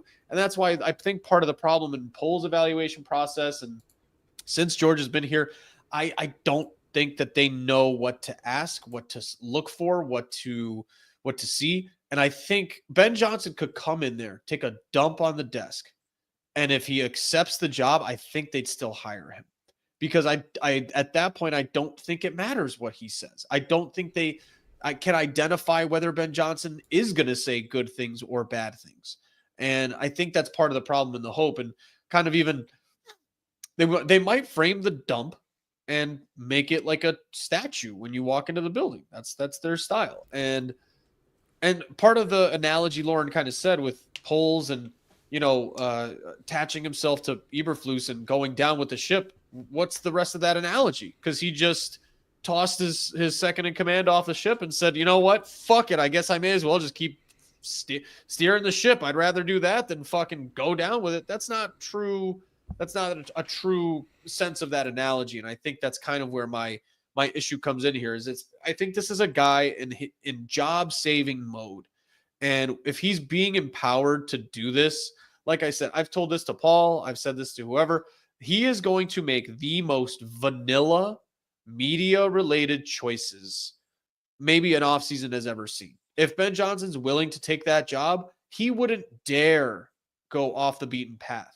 If the tackle, I've just started doing my draft stuff. If the left tackle from Texas is available, or the left tackle from LSU is available at his position, regardless of he went into that draft evaluation process, he thought he was not a good player, in his gut and his heart of hearts, that's what he thinks, he wouldn't dare skip that kid in the draft. It's going to be the most vanilla, paint by numbers interview process. And that's why a guy like Vrabel, who makes Bears and the franchise uncomfortable, is probably just off the table already, because it's just a process of it's going to be vanilla. We can't possibly do defense again. We have to go innovation. We have to go offense. I digress, but I think that's kind of where I am with this team and this process. Well, Lauren appears to be needing to see himself out, which is totally fine, of course. But I would love to hear what Lauren's final nail in the coffin top choice would be for the Bears head coaching candidacy. Who would you want to see, Lauren, be the next head coach of the Chicago Bears? Yeah, I don't feel great about it, but Ben Johnson's got to be the top of my list for me. I'm willing to. I would, if everyone's got question marks, I've got to go with the guy who I have the least question marks about what the offense is going to bring. Like I have seen him do it in Detroit. I've seen him do it with a quarterback that I didn't think was as good as he's gotten that quarterback to play. I've had question marks about that group over the last couple of seasons, and they've been able to answer all of them. He's been able to win in a lot of different ways and have such a distinct identity there that if he comes to Chicago, I'm not going to have questions, like I did even with Matt Nagy, where it's like, okay, coming under the Andy Reid tree, can he really do it on his own or not as an offensive coordinator? Ben Johnson, I've seen him for multiple years do this at a high level in a variety of situations. I know that part is going to be solid, even as a head coach. So then I'll handle the question marks of everything else around that from there. That's what I'm willing to kind of stick my odds on from a risk tolerance standpoint. Whereas Liam Cohen and Joe Brady have both done some great things, but I just haven't seen a long enough track record of how will they adjust, next year when defenses have more film on them. Ben Johnson's been able to sort of stay one step ahead there. And that's my greatest comfort level with a bunch of guys that I don't have a ton of comfort with to be 100% confident in. Yeah. And with Liam Cohen and Joe Brady, I don't know if, did you mention Monken as well? Yeah. Throw him in the same category. These guys, I feel like inherited really good quarterbacks, right? Is Liam Cohen the Buccaneers offensive coordinator? Yes. Yep. Dave Canales rescued Baker Mayfield. I currently think the world of Baker Mayfield, right?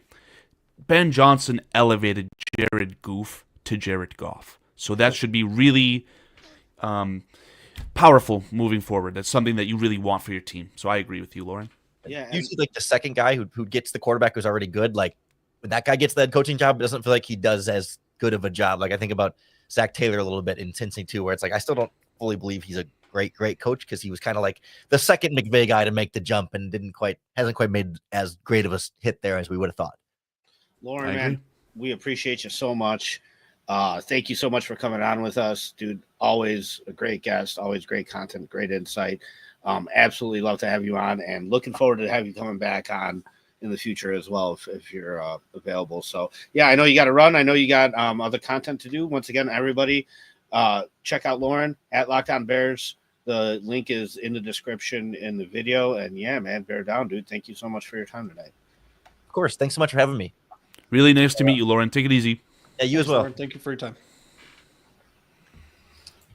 All right, guys. Yeah. I still have like one or two more questions for you if you want to shoot this out. Dude, guys, that's why I hopped on. I'll put myself. Carl, you're welcome to, if you got you gotta go, but it's a season finale type of show, man. So I'm down, man. I got some time, so yeah, let's have at it for a little bit longer. I have just an open-ended question. I have a fully thought out response, so I do want to ask you guys on this. What are your thoughts on just kind of, if you've been looking at the last 2 days of these post season, or these interviews from the Bears players, and kind of what their stock is and their opinion is on who their next head coach is going to be? So, Paulie, have you seen any of this? I did see Cole Kmet come out and say something. So culture-wise, talking about culture. Yeah, that's what we talked about on Saturday, Paulie. Let me just cut off the low-hanging fruit, right? You've got some former the DeMarcus Walker one. You've got some really low-hanging fruit former Titans players on the Bears. DeMarcus Walker, Kevin Byard. They are breaking their hand while they are pounding the table for Mike Vrabel. So DeMarcus Walker was like, they openly asked, what would you say if Mike Vrabel came in here? What would be the difference? What would be the immediate difference of a guy like Mike Vrabel walking in? He goes, I'm summarizing, like, a lot of the bullshit that's been going on here would not be happening. I'll tell you that much. Essentially saying, like, a lot of the shit that kind of goes on in here is stuff that a guy like Mike Vrabel would not tolerate. So, like, what is your opinion on how much stock do you take on that? And like, what are your thoughts on like those kinds of opinions? Based off the position of this team, that's what I mean. I felt the talent took such a hit when it came to the evaluation process due to the lack of effort. And so then it's really hard to judge what the talent is actually when the effort isn't at 100%. The culture part of it, that, we won't stand for this, I think is huge for this team, man. This is what the Bears need right now in the position that they're in, because there is talent here. You just need to set a respectable floor, in my opinion. Carl? I'm not sure, man. Like I said, I feel like some of the best teams in the NFL, best cultures, are player-driven. And me and Paul talked about, you're fantastic, Dave, about the inmates running the asylum. I don't necessarily want that, so we do need to get that under control. But just because we don't bring in a Mike Vrabel or a really true leader of men, I know we hate that terminology, it wouldn't be the end of the world, in my opinion. You know what, Carl? So the difference is situational. You could not bring in that guy, and if you do have some immediate success, I think it would be okay. But on the other side of things, if you bring in, a guy that doesn't completely establish a culture and you have early failure, like if you bring in Ben Johnson and then go 0-3, I think this team is way more likely to just repeat the same attitude that they just showed. Well, what you could do is have the dream pairing, because I don't know if I've gotten a chance to say what I really desire outside of trading for a head coach, which unfortunately I agree it will not happen. Looking at that list of names, I mean, the clear-cut choice, in my opinion, unfortunately, is Ben Johnson. He has the highest ceiling, bar none. I really hate the idea of a Mike McCarthy. Everyone else, I really don't want to roll the dice with Brian Flores. Aaron Glenn, I'd probably be okay with too, unfortunately, but it's Ben Johnson or bust at this very moment, as of me saying this. And the dream pairing with him would be the head coach of the Jets that was fired, the former 49ers defensive coordinator. Robert Saleh? Robert Saleh, yeah.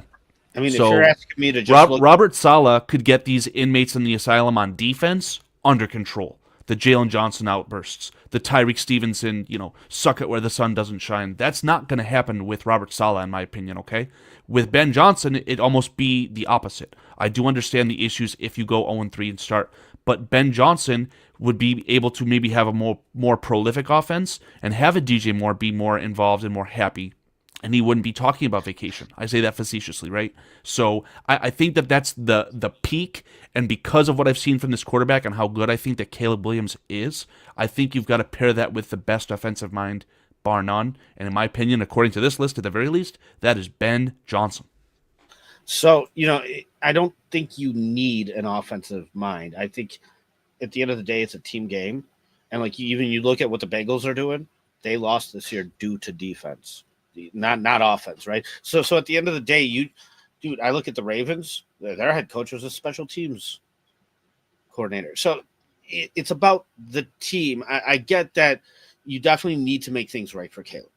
That is a huge part of this thing. But I don't think you need an offensive play caller head coach to make things right for Caleb. I think you could do it in multiple different ways. Dude, if you're asking me to just look at just this list, right, and pick from this list, I think my 1A and 1B are Brian Flores and then Ben Johnson.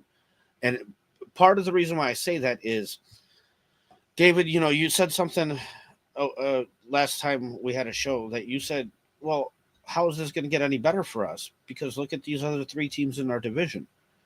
Like, okay, even if you do get better, say one team falls off and you get better, then what, you're third in the division? Like, we're in a very, very powerful division. So part of what's enticing to me is those guys leaving. I mean, I guess they're going to leave anyway, so that's a benefit. But yeah, Paul, let me paint this picture. Yeah, we need those teams to also kind of suffer a little bit, and so I like Brian Flores a bit more than Ben Johnson, purely due to the fact that he has experience at head coach. Paul, we almost swept the Packers in a tumultuous season. The Packers played one of the weakest schedules in the NFL. I don't think that they're a team that we should fear in the slightest. I don't know if either of these names are going to go to the Bears, but Ben Johnson and Aaron Glenn are going to be head coaches next year. I can almost guarantee you that. The Lions are going to get worse. I still firmly believe that Jared Goff is truly Jared Goof. I don't care if he's been better with or without Ben Johnson. I think that Ben Johnson, not if, but when he leaves, I don't know who to, but when he leaves, Jared Goof will get worse. And we played the Lions very competitively this year. The Vikings. Brian Flores, if he leaves, which that's a question mark, that defense will get worse. And they have this incredible record in one-score games. It's at the point where it's almost too lucky. I don't think that you're going to see 2 teams in the NFC North be battling for the first seed in the NFC in Week 18 next year. That's just not going to happen. I guess so. Like when I asked you guys that about like the inmates running the asylum question, in the sense of that, I don't take as much stock in it as I think maybe even Paul would have expected me to. Right, where like the players are pounding for Vrabel, so you got to get Vrabel. That's clearly what they need. They also said they needed to fire Matt Eberflus to improve. They got worse. They loved Thomas Brown and everything he's represented and stood up for. And then they basically just kind of were like, yeah, you're here because you have to be. They really haven't really banged any tables for Thomas Brown while simultaneously banging a table for Thomas Brown in the same season. So they also haven't earned the right to dictate anything. That's kind of my point, is like, I don't take as nearly as much stock in it as maybe you kind of assumed, or how that question was phrased. I just think that when it comes down to it, if we're talking about who's important and who's you're going to say this to about every coach, and I get that, and it's true for every coach. Like, you look at Caleb and what he's kind of just demonstrated. He's got almost like a psychopathic love for football and winning football games, and I find it as one of the most underrated qualities of Caleb Williams this season is how well he's handled sucking this badly. And he's not used to that whatsoever. I hate to cut you off. I just want to make sure that we address King George in the chat, because you flashed it on the screen. There is less. I think that the Bears have a higher chance of acquiring a head coach via a trade than for Mike McCarthy to be their offensive coordinator next year. Mike McCarthy is still under contract and is currently the head coach of the Dallas Cowboys. That's not what he's saying. To say Brian Flores would take the DC job, that's never. He's saying Mike McCarthy as head coach. And okay, very, very good. Okay, I'm sorry, King George. You are correct. Mike McCarthy, if he was to go to the Bears, he would be the head coach, which sucks. I would almost be okay with that staff, because that's literally 3 head coaches. Correct, David. And I was about to say the same thing. As much as I hate Mike McCarthy, and I don't like Arthur Smith, at least you got 3 guys then at the top that all have head coaching experience, and that is a huge positive. Why would Brian Flores leave the Vikings? Maybe I had a blunder there. It's Brian Flores who's never going to make a lateral move from the team that he has to the Bears. And you have to understand, I know that you both of you guys, the guys I'm sandwiched in between, that's going to be a really fun audio clip for later, 134-30. Why would Brian Flores go to the Bears to then essentially need 2 years to get to where he's at right now? A lot of people criticize the Bears for passing up on Andrew Van Ginkel. Andrew fucking Van Ginkel would not be a Pro Bowler whatsoever on the Bears. He would have 0.5 sacks instead of 11.5 sacks because he's used in such an exotic 3-4 package. It's not even a 3-4. But there's no chance in hell Andrew Van Ginkel would line up over the center for the Chicago Bears. It would just never happen, right? So there would be a real transition period with Flores, and that scares me. And when I looked at just to finish my point the point I started here with this like cycle. Please, I'm sorry. Taking the stock, it's fine. We're going in and out, and it's fine. But like, the point I was like kind of finalizing towards this in terms of taking stock into what a player thinks. And I don't necessarily think I started here because I think we've talked about this, the 3 of us together on this show or one of our shows.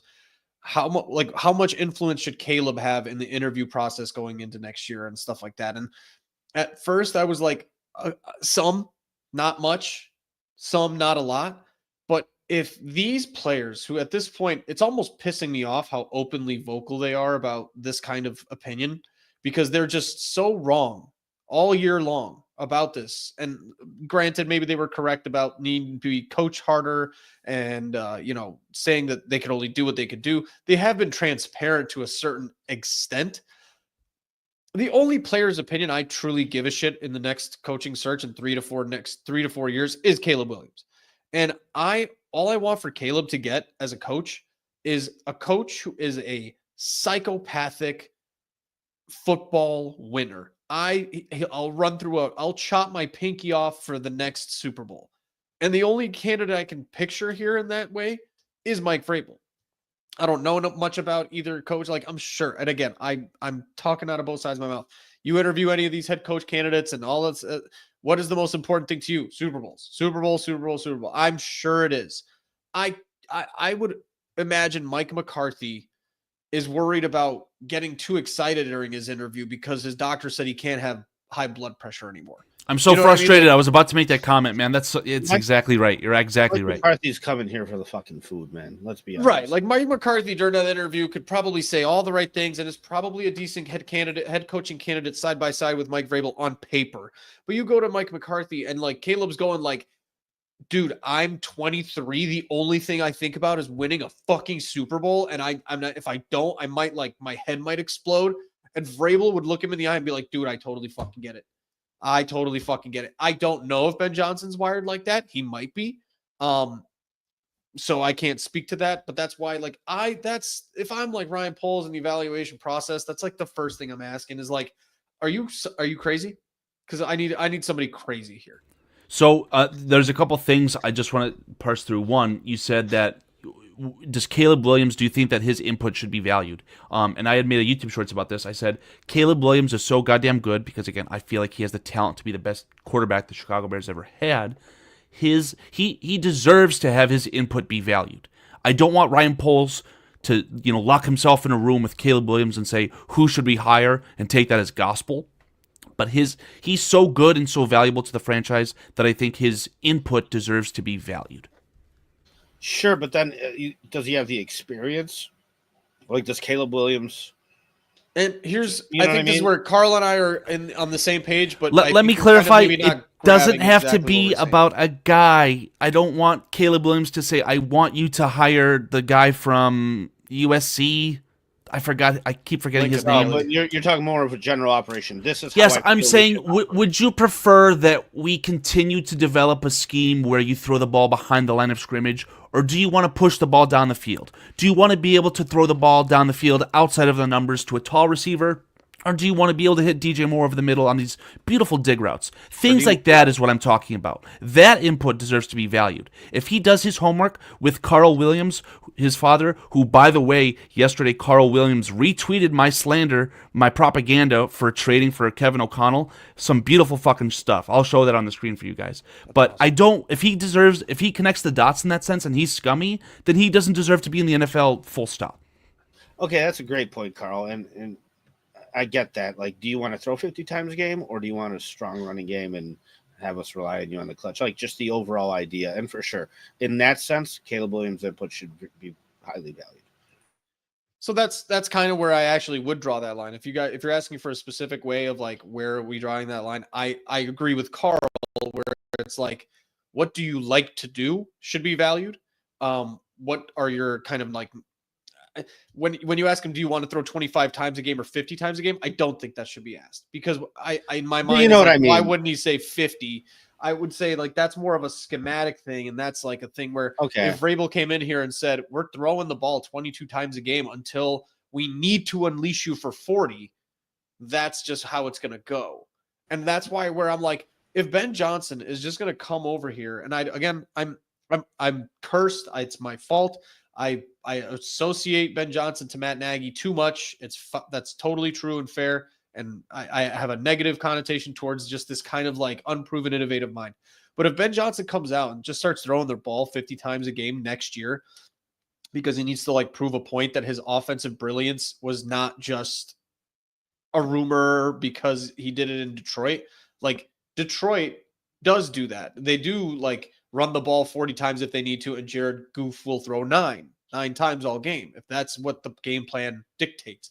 Who is that more on? Is that Ben Johnson or is that Dan Campbell? I don't know.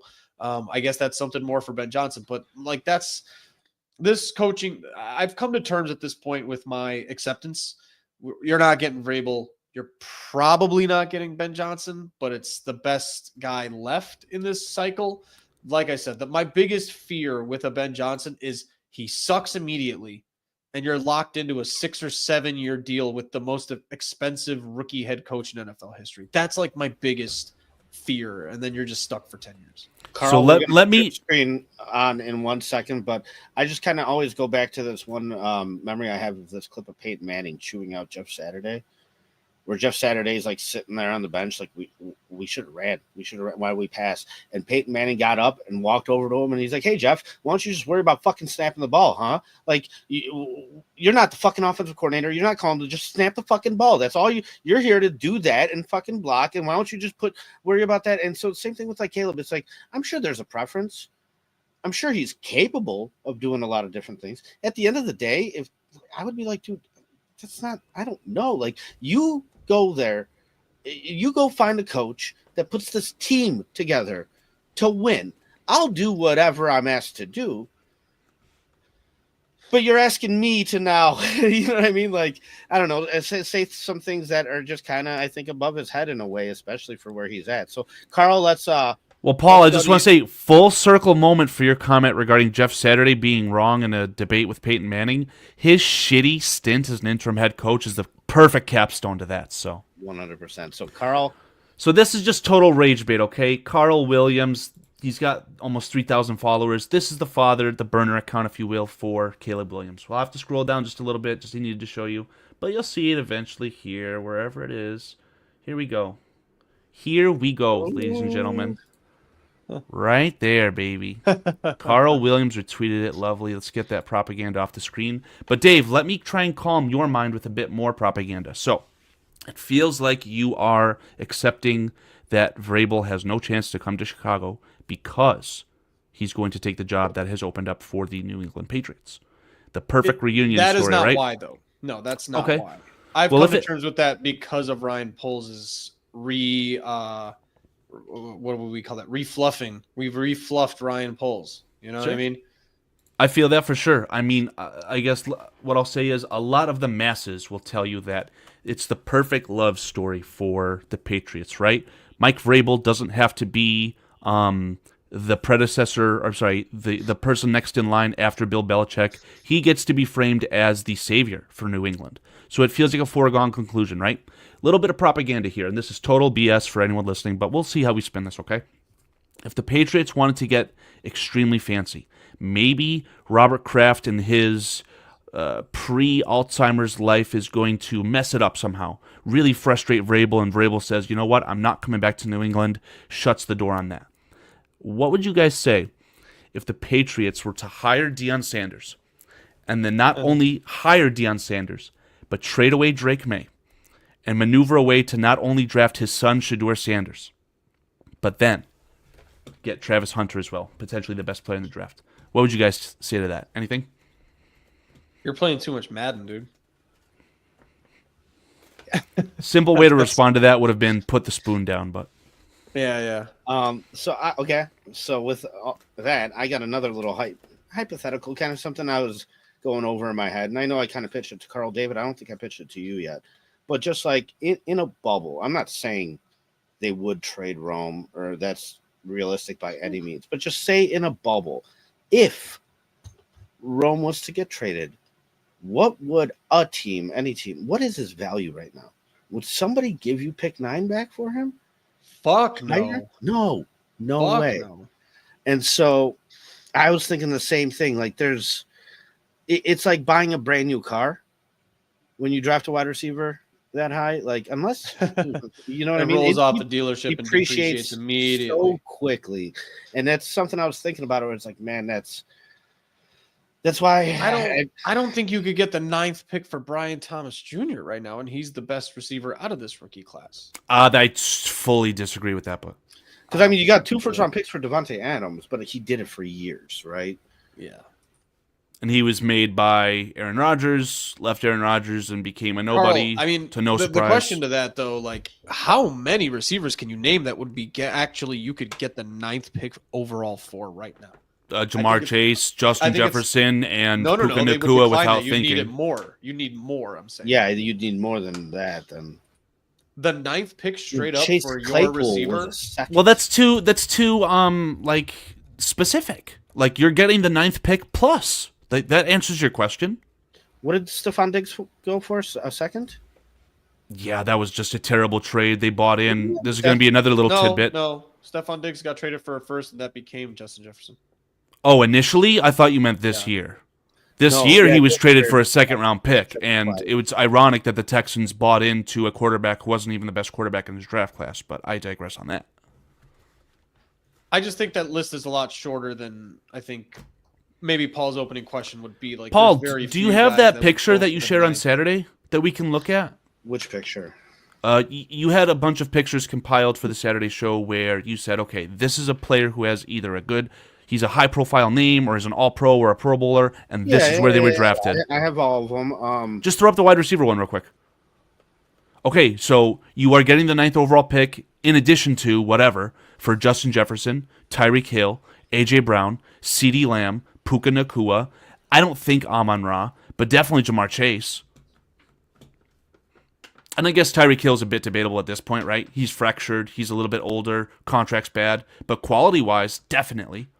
He was voted the best player in the NFL last year. I get that a lot of these guys would go for 1+. Is where I'm saying is like to take a player. I think the way I'm thinking about it and the way me and Paul view it is like how many guys are worth a 9th pick wide receiver, period. Yes. Right? Which how many wide receivers are? In or how many players? Currently, no, receivers, because the thing is that you took Rome with the 9th. So you got a 1-for-1. We're talking about 1-for-1 receiver in terms of value of a receiver. It's very rare that Justin Jefferson was a new car going off the lot, taken at 22nd, and then all of a sudden he becomes a classic car. Now he's worth, triple the value. That's more rare, to use Paul's analogy, right? Because what he was saying is that these receivers are going to come off the lot and then they depreciate in value. Rome is already depreciated in value. Brian Thomas Jr. has appreciated in value probably. You'd probably take him earlier, but a lot of this is a 1-for-1. It's so hard to take a receiver that early and for it to not depreciate in value. I feel bad because I'm saying, like the things that Rome has to do to live up to that pick. I hear At what this Dave point. is saying, and I just feel bad because I can't conceptualize it. I mean, there's a lot of wide receivers who would be worth that pick plus, but just straight up, it feels too specific. Well, it's too That's early. fair. It's only been That's 1 fair. year. You know what I mean? But that's what I'm saying. Like the things that Rome actually has to do to, at the end of the day, be worth where he was drafted that's a high bar that's set. And for a general manager that sits there and preaches value, value, value, value, that was a bad value move. I disagree, but I guess another thing too is there's so much situational that goes into that. Like, what if Kyler Murray had another ACL injury and like the first game of the year, never got a chance to have that second game with Marvin Harrison Jr. Kyler Murray is forced to retire. Cardinals 2-win season. They said, you know what? We lost the locker room. We've got to fire this head coach. Maybe the new GM and teams want to trade Marvin Harrison away for the 9th overall pick. You know, there's so much situational to that, in my opinion. It's a hard question to answer. It is. Yeah, but I mean that's why it's just a hypothetical, and that's why it's not realistic or whatever, and it's just something I was thinking about. But like I said, I think statistically, and I think skill wise, like there's nothing.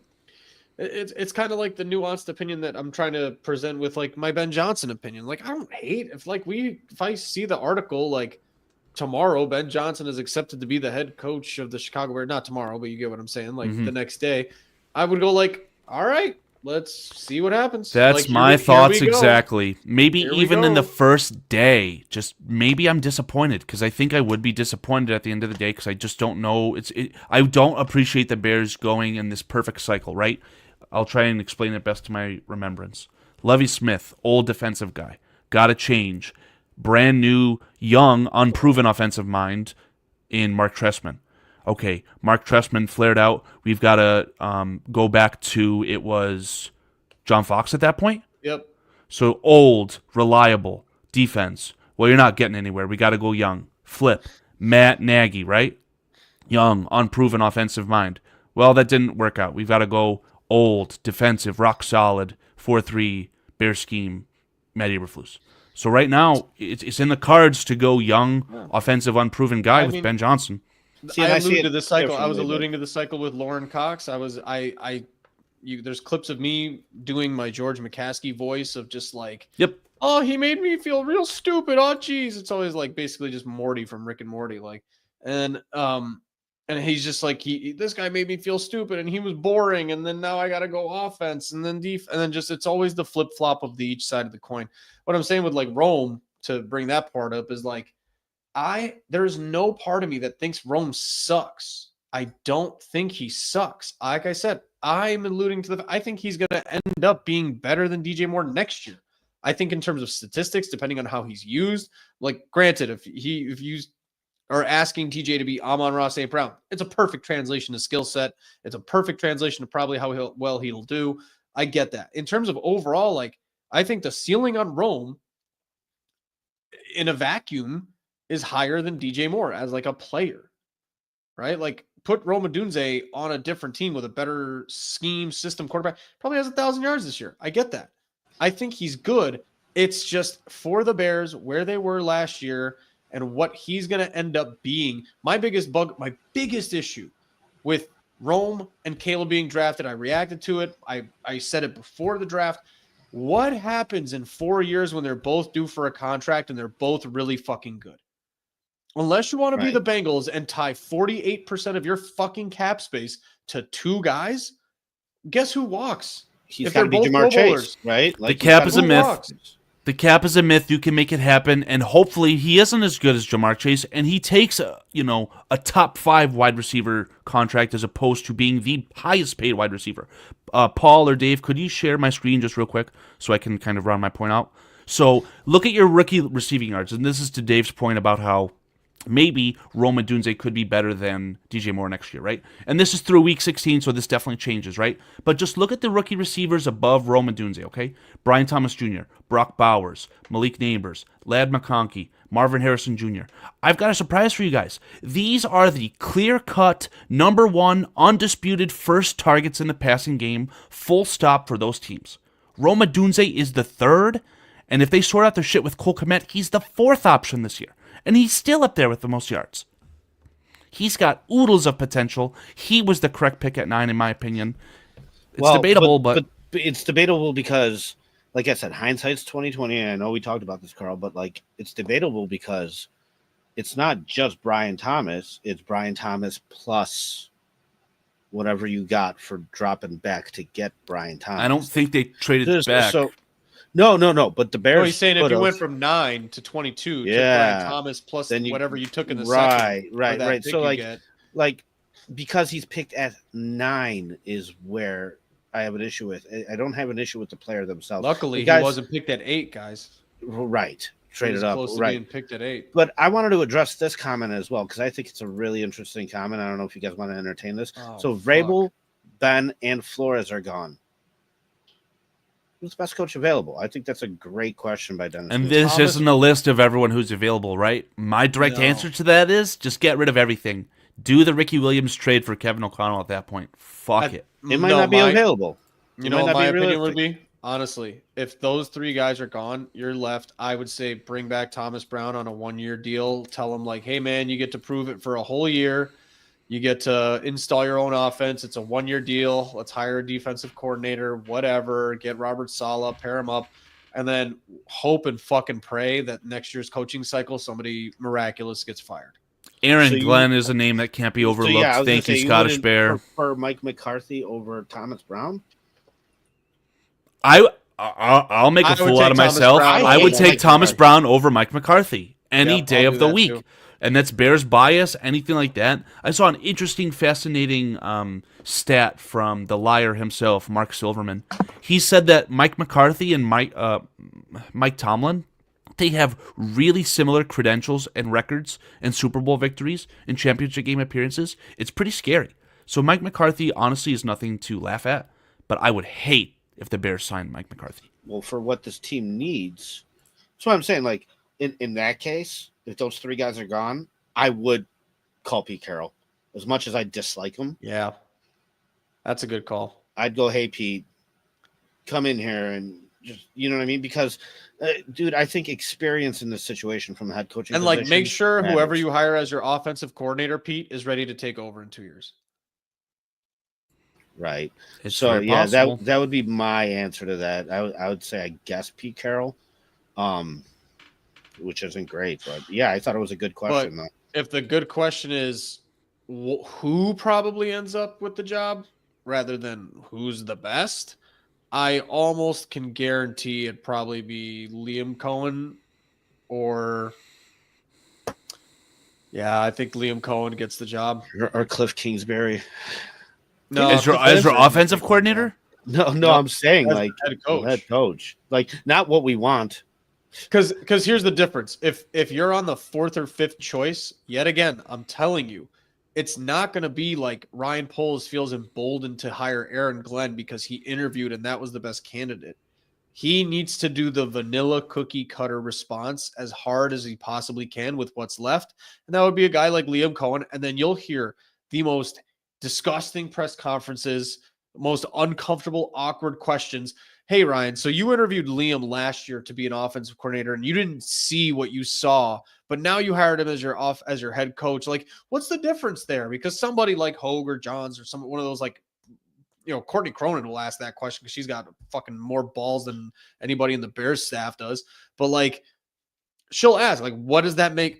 How does that happen? And he goes like, well, we weren't sure about Liam, blah, blah, blah. We saw him succeed in Tampa with a situation that was hard, yada, yada, yada. And they'll just sell you on whatever the fuck they need to give you like that version of cookie cutter that they are left with. Because like it's going to be a cookie cutter, but the gingerbread man is like missing an arm and a leg, and they'll fucking still be like, but it's still a cookie. And so like that's what I'm saying. Their easy sell is Ben Johnson. It fits the mold. You do what you need to. You could sell. You just be like, look, he's been kicking our ass next door for 3 years. Blah blah blah. And it's such an easy sell. But once those guys are off the list, they're all gone. I mean, it's going to be like Liam Cohen. Who's the other offensive guy that's been kind of floated around? The younger, it's Joe Brady, right? It'll be Joe Brady. It'll be Liam Cohen, and it's just going to be like, buckle up, like it is what it is. Yeah, I feel like the Bears, if they got put into a really bad situation where they just didn't like the options that they had, hopefully they'd be in desperation mode and try and make something happen. I don't know if there's any truth to the current Notre Dame college head coach potentially being the Bears head coach. They could do something wonky like that, and I wouldn't bat an eye, but it'd be disheartening. There's no. Well, that's why I said the Harbaugh logical brother, thing would be like Thomas Brown. Go, you get 1 full year. Yeah, and that way you don't have to extend Ryan Poles, right? You know, Yeah. last chance to dance a whole off season. Yeah. We're not running Shane Waldron's shitty offense. We can finally utilize the good parts of Sean McVay's offense in Thomas Brown's system.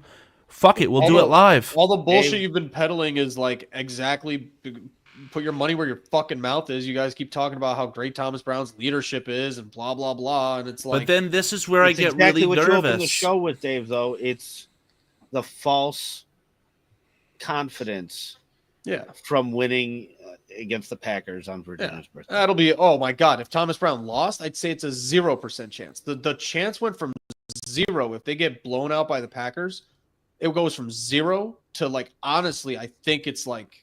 It's gone above 30%. I think it's a 1 in 3 chance Thomas Brown's the head coach on some level. But again, it's the right move to do if that's your choice left. Like Carl laid it out better than I did just now. With don't extend polls, give them a chance to fucking ride into the sunset together, and then drink the Kool-Aid together and just die and get out of our lives. But that is where I get really nervous because then after Caleb Williams' second year, now you've got a new general manager and head coach or coaching staff for Caleb Williams' third year. If he's not a Pro Bowler in the third year and doesn't knock your socks off, then you're just going to move on from him. Even if he displays that he could be the guy, they'll always do that thing where they try and save their ass. They'll say, well, I didn't draft Caleb.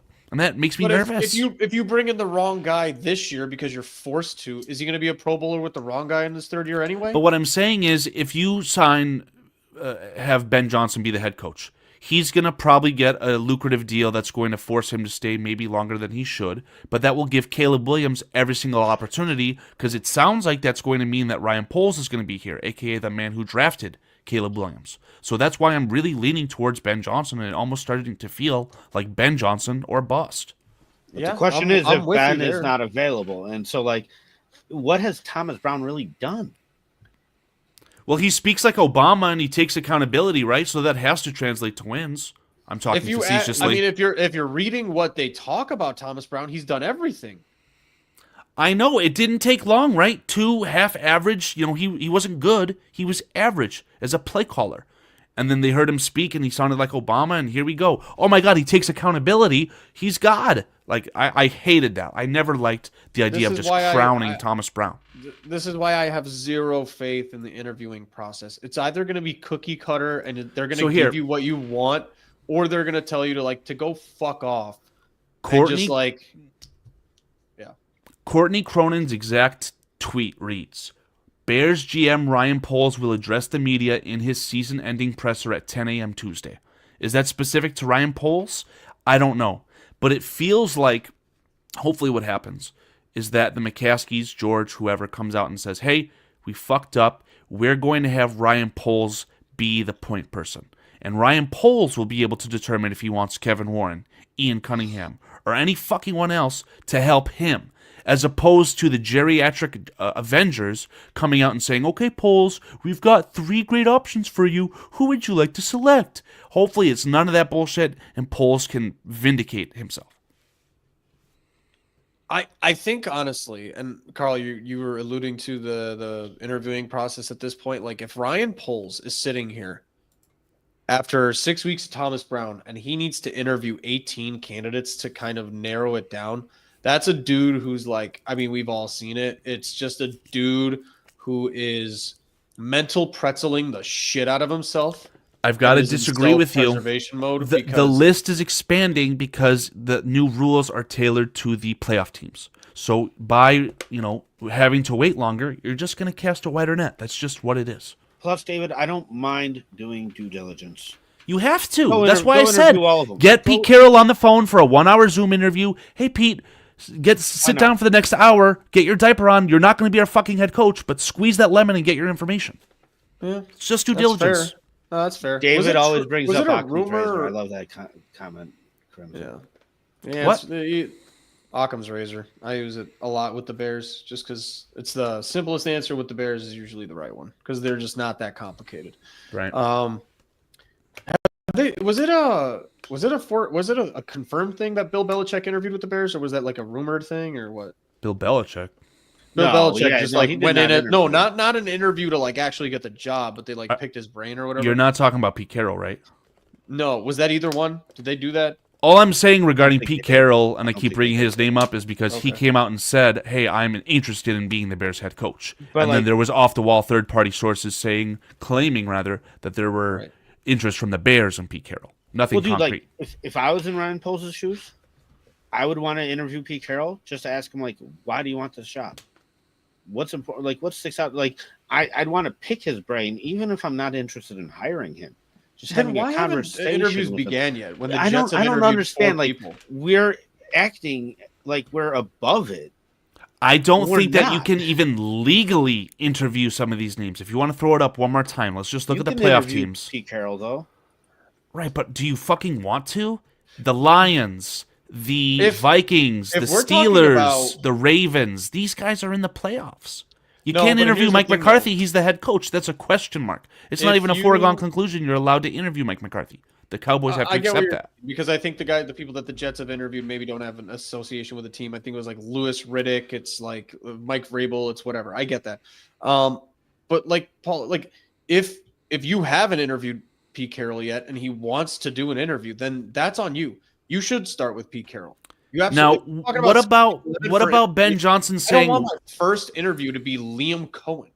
But what if you are Ben Johnson and you're trying to impress him, and you say we're going to hold out until we speak to Ben first? What about something like that? Well, then Instead of just that's willy-nilly full going with circle. Pete Carroll and Ben Johnson gets pissed off at that. But then that does go full circle, and you guys contradicting yourselves too. You do need to do due diligence and interview 18 people. But then if Ben Johnson's on the table and you can't interview others or he'll get offended, then that's not a fucking guy I want to hire. Right, David. Right. That's why You're not wrong. That's why I do my due diligence and just go out and interview everybody. And you said, why would you want to interview Pete Carroll? Why not? It's just an interview. It I might guess be the best interview way you and had. the best way and Just set the simplest tone. way I can explain it is just that I hope that the Bears order of who they would interview, in what order, I would hope that there's a rhyme to that reason. I hope that there's just a Or rhyme reason to the that rhyme. of the interview period. I would honestly, you're talking about the geriatric Avengers. I might hire Pete Carroll as like my next 2 guy to help me interview. No, this was brought up on Greg Gabriel Talks Football because he's I parroting don't what mean it- Olin Kreutz said. No, No, I you don't mean that cannot for real. complicate. Too many cooks in the kitchen. You're preaching my choir. I get this. My issue is that I have never seen Ryan Poles do a good job at this yet. So I don't know what, like, yes, he can interview Pete Carroll for 3 hours. What does Ryan Poles learn from it? Maybe all the wrong things, because he's never demonstrated that he knows what the fuck to do. This guy interviewed Thomas Brown, Shane Waldron, and Liam Cohen and walked out going, that's my guy. Oh my God, please put that on the screen from Scottish Bear. I fucking love Scottish Bear, man. That is awesome. We gotta make an edit of that somehow. If Thomas Brown is Obama, then Pete Carroll is Joe Biden. That's amazing. That's fantastic. Oh, shit. Then who's Ryan Poles? Michelle Obama. Oh, yeah. Yikes. That's awesome. Yeah, guys. Either way, like, I think that's why I really liked what Lauren said early on, where he goes, "Well, when you look at this pool of available head coaches, it's not No the one best. blows you away. No one blows you away. Absolutely, and that's why I'm saying it's So- Ben Johnson or boss, man. No, I not think necessarily. Like, dude, I think it's Mike Vrabel as a full-on culture shifter. And then if you can't do that or are unwilling to do it, which I understand, is it I'm stale not in Pittsburgh? idiot. Huh? Is it stale with Mike Tomlin in Pittsburgh? Is Yes, that Paul. any kind of It is. realistic- Yes, Then Paul. you make Listen that to me. Then you make Listen- that move. If that's the most realistic one, We're waiting. Like Kyle Shanahan's not realistic. Sean McVay's not realistic. If you can go out and get Mike Tomlin, though, if that's a possibility, you definitely. And do you know how it becomes a possibility, Paul? When the Steelers go to the Baltimore and get bounced after being 10-3, they're going to go one and done in an uncompetitive game in Baltimore. But then they the beat city of them during the methamphetamine. Name Mike the last Tomlin's good going to be on the quarterback hot in seat. Pittsburgh. Mike Tomlin's going to be on the hot seat in 2 weeks. Name the best quarterback in Pittsburgh in the last 10 years. The seat doesn't get Ben hot. Roethlisberger? No, The but corpse exactly, of David. Ben Roethlisberger? Oh, The that's rape kind of my allegations point. of Ben Roethlisberger? That's kind of my point. What you're going to see in Pittsburgh is Russell walk away, Fields go to the Raiders, and Aaron Rodgers become the next starter. And that is going to result, if Mike Tomlin stays, in the first time Mike Tomlin has ever gone negative in his coaching career for the Steelers. And then he will be fired instantaneously. But if you are the Steelers, like realistically, what you should be doing is packaging a first and a second round pick and trying to go get like a mid-tier top 12, 14 fringe quarterback and then give Mike Tomlin 3 years with that. Hey, I don't know. We could talk about this on the NFL Ski Show tomorrow, and I don't know how much, I don't want to say film, but how in tune you are to this. But I made a comment about trading Drake May, and I've obviously, hopefully expressed that that's a clear joke. I think the world of Drake May. But their fantastic second backup quarterback, the rookie, formerly of Michigan, Joe Milton, he's a fucking fire starter, man. Tennessee. I'm going to claim him as Michigan. Fuck you. He went to the University of Michigan first. He was drafted out of Tennessee, sure. See, I can't call him out like that, David. That's why when he says stuff like that, I'm just like, okay. But the moral of the story is here that Joe Milton kid has a future, in my opinion, and maybe he's someone that the Steelers want to go after. They'll go their cheapo route. Yeah. It's true, though, but, like, you bring up the fact, like, who has their quarterback been. That's why, like, Mike Vrabel's so enticing to me. Oh, buddy, you give Mike Tomlin Caleb Williams. That's also a full circle moment. How fucking funny would it be, right? You've got three groups of fans. You've got Bears fans, Steelers fans, and Justin Fields fans. So Justin Fields fans are like, man, I love the Steelers. They know how to evaluate a quarterback. Tomlin goes to the Bears. Well, fuck, I don't have a quarterback problem anymore. I got a great one. That would be awesome. Yeah. Yeah. Well, I mean, but here's what I'm saying is Paulie's equivalent, and this is why Paul and I are kind of so much Jesus Christ, Chris Foster. Milton for Caleb, hilarious. Yeah, that's why I didn't put that up there. Fuck you. Yeah, aggressive. Fuck you. I've heard Carl say it. Fuck you. No, like that came from here. That fuck. Absolutely. No, like, yeah. No. What I'm saying though is like, if you're talking that the ceiling of Vrabel is Tomlin, then you've already given him a higher ceiling than Tomlin has had in 15 years, because you have Caleb Williams with Mike Vrabel and Mike Tomlin. If that's your equivalence, you know what I'm saying? Do you get what I'm trying to say with that? Like, if you're saying that your ceiling is Mike Tomlin, and you could get that with Mike Vrabel, well then give Mike Tomlin Caleb Williams. The ceiling is exponentially higher. It's 13 wins every year. He's also battling the Ravens every goddamn year, and the good Browns every goddamn year, and the Bengals every goddamn year, and he's still going 9 wins minimum. Like, I think the Mike Tomlin slander, while I get the frustrations of a team like Pittsburgh, like, that's just not true or fair. But they've had so many hot starts where they've got 10 wins and 2, 3, 4 losses, and they just flame out and get bounced like a kickball. I'll agree with you there. What have we had? Yeah. Hey, we went for you we to went like a Super Bowl in 05. For you you had to a really shit on competitive that. roster in 2018, Paul. Remember the 2018 team? I'm just kidding. No, but that's I go back to the one show where David brought up the word arrogance, and it's like I feel it from this fan base all the time. It's like that's the biggest pushback about I got about my Mike Vrabel opinion. It's like, oh, so what? We're gonna go 8-9, 9-8. We've had one season over 500 in the last 12 years, and people are acting like they're too good for it. They're too good for that, and it's like, dude, you know me. I'm Super Bowl or bust every year. Like, I'm not happy unless we win the trophy, and so I'll strategize my opinions and my thoughts towards going and winning a Super Bowl. But I'm not an idiot. I know it takes steps to get there. Like, for you to be 500 and respectable gives you more of a chance more often to be able to go out there and do Yeah. something. Like, listen, as much as we think the Steelers are going to get their asses handed by the Ravens, it could go the other way, Carl. I'm not a betting man, but I mean, I saw the 6 seed Giants beat the undefeated Patriots. I'm just saying, there's been Eli Manning, Justin Tuck, Michael Strahan. Oh, Michael Strahan is on the Steelers. You're right. I'm serious. It's TJ Watt, right? Kid's phenomenal.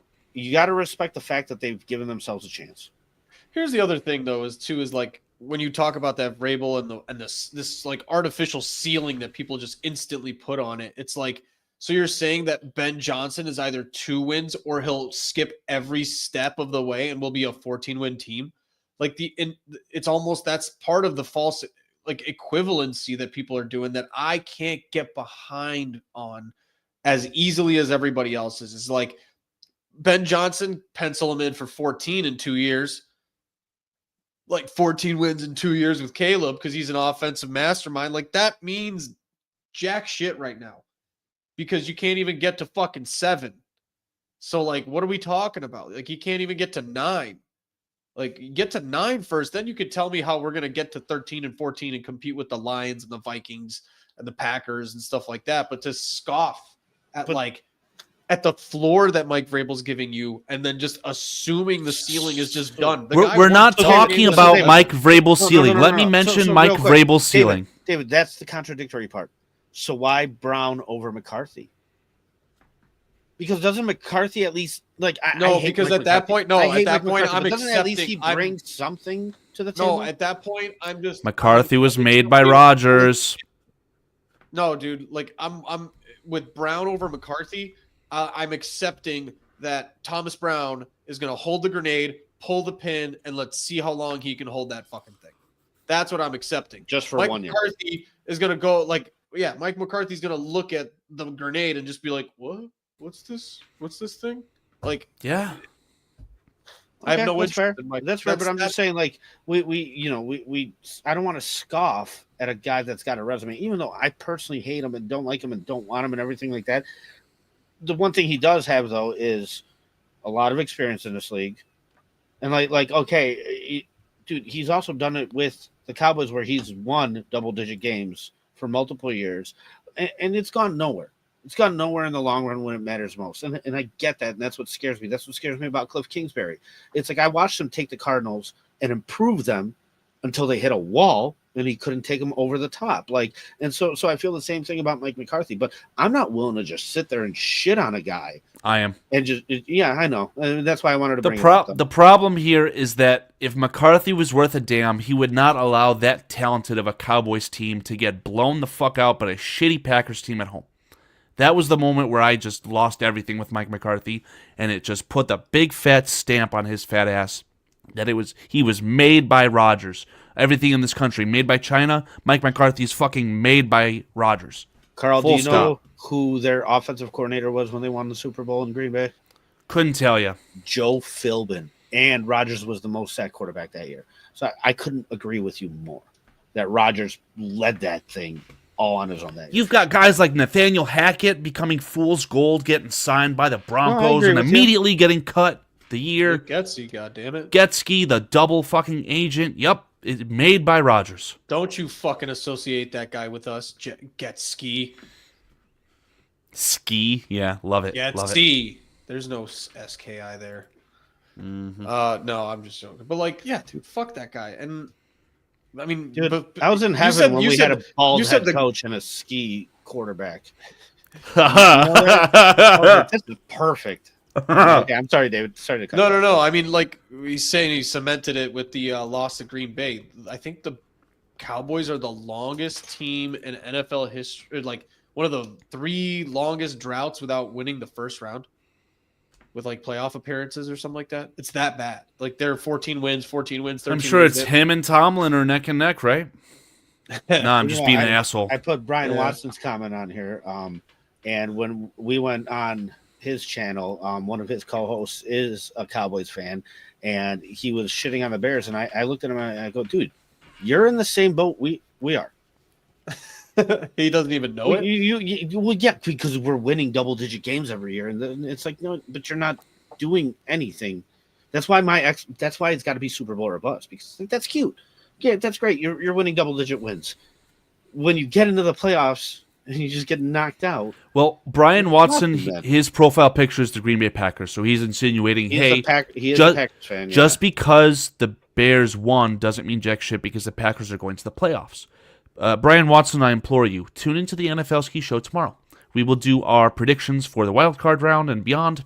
Brian's a good dude, man. We're talking about the Dallas Cowboys getting blown. their back blown out at home by the Packers. The Packers, that's going to come full circle for them in Fentanyl, Philly. Yeah, Fentanyl, Philly. You're going to taste the wrath, buddy. And I agree with Caleb David Williams so much, Caleb Williams knocked the Packers out of the playoffs yesterday. He sent them to Philly to die. Maybe. And I agree with David so much where it's like, dude, people are like, oh, my coworker, it's this older lady. She's like, I don't want to see anybody get hurt. And I'm like, fuck them, dude. I hope Love is hurt. Like, they're the only team that upset when Watson got hurt for. yesterday. I was visibly upset when Watson went down non-contact yesterday. I could care less, man. I've done my best to defame Bearski Film. I am not signing off on that one, Paul. Oh, don't. Fuck that. Fuck that. Because any other team, any other player, everything like that, like, I totally agree. I don't want anybody going out there getting hurt. With them, oh, man, they've stabbed me, twisted the knife so many times. I just want revenge, and I'm hateful. And I know that, and I'm admitting it. Yeah, dude. More like, than Scottish Bear. Look at throw so Scottish Bears comment up real quick. And so yeah, and so more than anything, I just want them to eat this year and it be useless. The Packers? Yeah. Yeah, fool's gold. They get a shit draft pick. They never had a chance in the playoffs. Sure, by circumstance, they get another easy schedule, and the Bears will have a harder schedule because we've got to play the 49ers, and the Packers will have the shitty third team. But Packers got lucky this year, man. They played a terrible, terrible schedule. They were able to utilize Malik Willis to beat some of the worst teams in the NFL, like the Titans. Fuck out of here. Dude, it's not luck. It's not luck, Thigh. And that's where we get caught up. They know what the fuck they're doing better than us, man. Right. They're able to put together a game plan for a quarterback they picked up on Thursday that's going to play on Sunday. That's going to go in there and win a game for them. I do think it's a bit lucky that they got to play the worst team in the NFL at that time. Okay. Like, our schedule early on was very easy. And then down the line, it was awfully hard. And that's why we were never having a chance at improving our draft positioning this weekend, because our strength of schedule was so strong. 19-3 by the Patriots. Not because the Patriots are good, because we couldn't score more than 3 damn points that Because that was the first game that Thomas Brown was on the sideline being the head coach, right? No. He got fired after that? Yeah. I can't remember. Yeah, that's what led to it. And so that's the thing. It's like, as much as I hate them and everything like that, man, they do things better than us. They do. Just throw this on the screen. Throw this on the screen. I don't want to keep dragging this along, but just look at this, right? Son of a bitch. A tipped field goal away from going 0-6 in the division, and the smug Matt LaFleur insinuating that he's not a good head coach. That's why it's always fuck the Packers, because they don't know how lucky or how good they are. They'll always find a way to be a bitch. So fuck the Packers. Luck. That's why I don't like the word luck, because it's like, it's not luck when it keeps repeating. It's just not. They did the shit last year. They didn't have a 1,000-yard wide receiver last year. They still made the playoffs. Like, at some point, this is going to go well for them. It's not going to be this year, but it's like, but they're where they should be based off what their roster construction is and their position is. We underperformed. We're not where we should be. Vikings extremely overperformed. You know what I mean? Like, this was the Lions' division clearly, and the Vikings sat there and fought them for it, neck and neck. And it's like, dude, we have no chance at doing any of this. And the fact that these teams are this good and they're going to be here they're going to keep being good for this long is what scares me the most, man. It really does. Like, not only do we need to get better, these teams need to get fucking worse, man. Self-proclaimed NFL insider with the breaking news here on Bearski Film. The Chargers are signing Ezekiel Elliott, the piece of shit Ohio State player, to their practice squad. Wow. their practice squad. That's So it's you such guys can breaking news, Bearski Carl. Film, Bearski Film can now say that they have an NFL insider in their cabinet. You guys are very, very welcome. Guys, we've made it. We finally made it. Facts, no printer.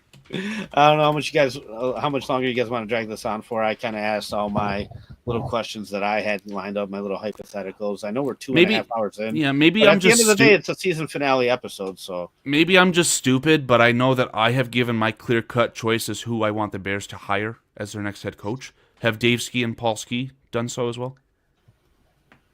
Vrabel. I Vrabel's mean, my it's pick. Mike Pick Vrabel. I just don't, Michael? again, it comes with so Michael many V? caveats that I don't think are gonna get there. If, like you said, the Courtney Cronin thing was vague. If God, by some miracle, it's just Kevin Warren out there being like, yeah, so we've chosen to move on without Ryan.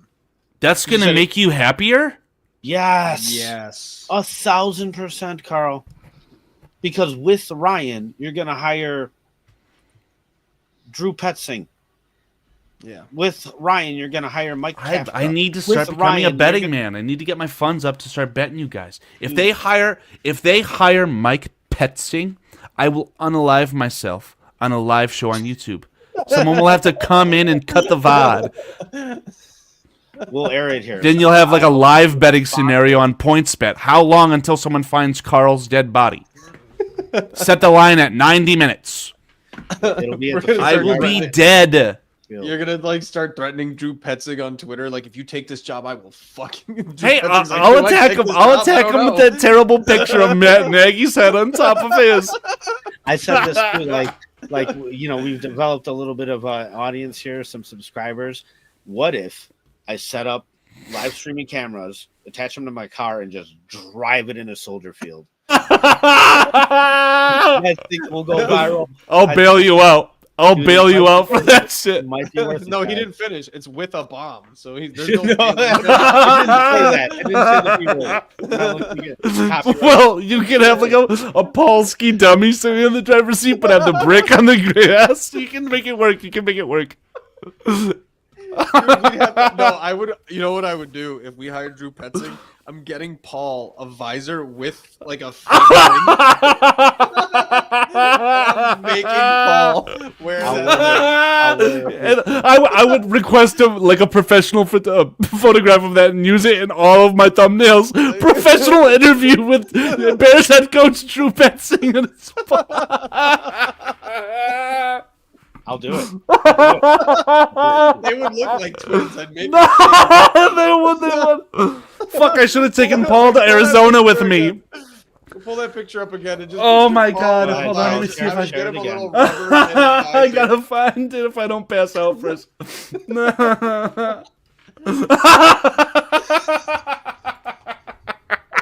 It's so fucking obnoxious. Oh, it's so good. It's so good. Oh, my head hurts. Oh, my God. No, that would be perfect. Yeah, dude, I'll rock this. Let me Not get even- Grim on there. Not Oh, even shit. for Halloween. Like, dude, I'll shave. I'll shave. I'll do this. I'll get him like a paper mache bald cap with a visor in it. We got to make a little clip of this, and I'll help you make a thumbnail that has this image like perfectly cut out for the thumbnail. It will be so The title fucking will be good. like if Drew It'll be- Petzing. You You gotta have someone, Bear Paul. Coach would be me. Paul, have someone take a picture of you, okay? So it's Paul sitting in his setup with the nice little Bearski Film flag that you have behind you, okay? And we'll just put in the Drew Petzing edit here on that, and that'll be the thumbnail. It'll look so good. I got to reach out to J2K. Make it Oh, look good. man. No, just have someone take a picture of you, and I'll sort it out. It'll be easy. It'll be hilarious. Dude, Photoshop Yeah. Paul's face into that. Oh my god, dude. It's so perfect. It's just Matt Nagy's head on top of. Oh my God, man! That's gonna be our future, though. That is gonna be our future. Yeah, get And that's used to why. this. No, That's why- it's not. It's not gonna happen. If Ryan Poles is like the list one more time. If Ryan Poles here, we'll go full circle and then we can be done. When we talked about like the question that he asked, like if these guys are gone and whatever, I'm gonna add that.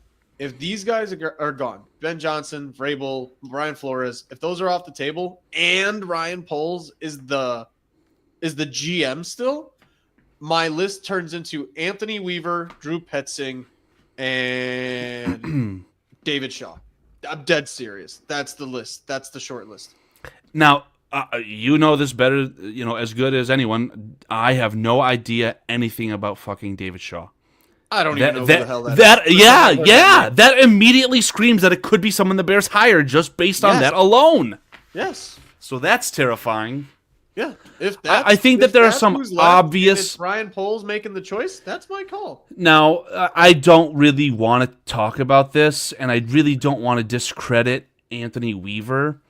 He could be their Rooney Rule target. I don't know, and it feels so bad to say that. What? That's what Thomas Brown is. Oh, well, there's that, but Thomas Brown actually has a shot in the dark, in my opinion.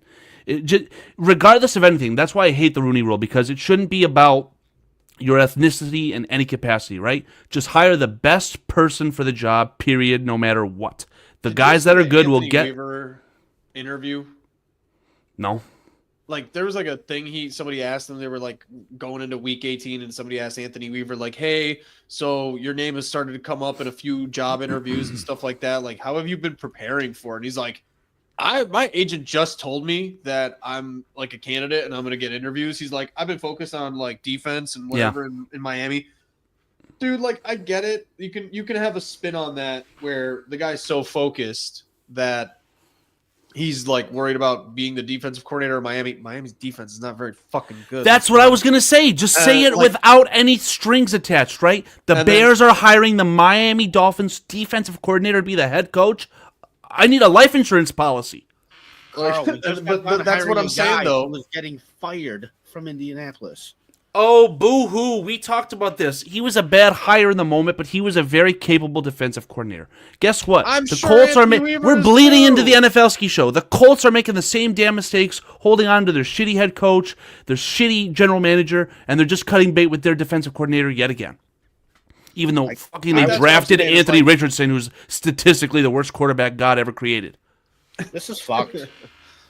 Like that's why I put that comment up earlier. If it's not Vrabel, if it's not Johnson, if it's not Flores, it's fucked.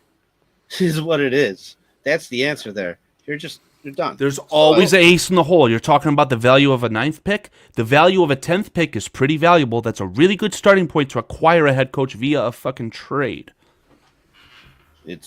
Honestly, what are the chances that Ryan Poles could actually negotiate that fucking deal?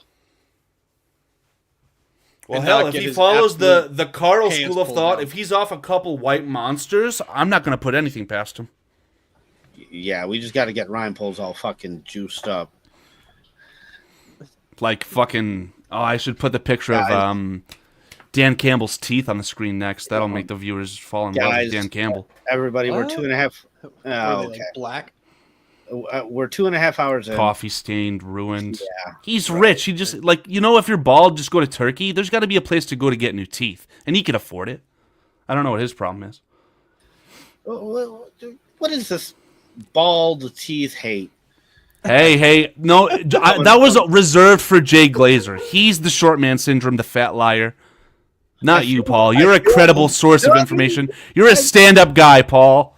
Feeling that maybe, just maybe, there was a little bit of a personal attack. No. Wrong. You are incorrect, sir. I can guarantee that. No, when I said that you look like you have a head in your freezer, that was a personal attack. It's your Jeffrey Dahmer-esque glasses. Well, so yes, but I took right. But then something about not having hair came into that, and I was like, "What do you mean? I can't be Jeffrey Dahmer because I." The Jeffrey Dahmer glasses! I forgot about that. Oh my god! I should have worn the other ones today. I don't know why I wore them again. God damn it, David. Guys, thank you guys so much for joining us tonight. Thank you guys so much for participating.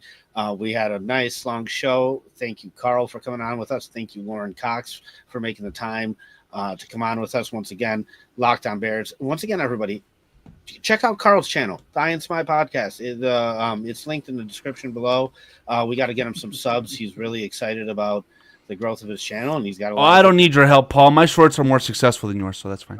Dude, I'm just being an asshole, man. I appreciate that. hire me, Paul and Dave, thank you Hire for me as a allowing me to share consultant. your time with you on your guys' platform. No, I very much appreciate that. We It's appreciate been you. it's been a full Um, complimentary type thing. As So. far as the weekly show that we've had going on, it's not going to be weekly anymore. We'll definitely do a show once there's news.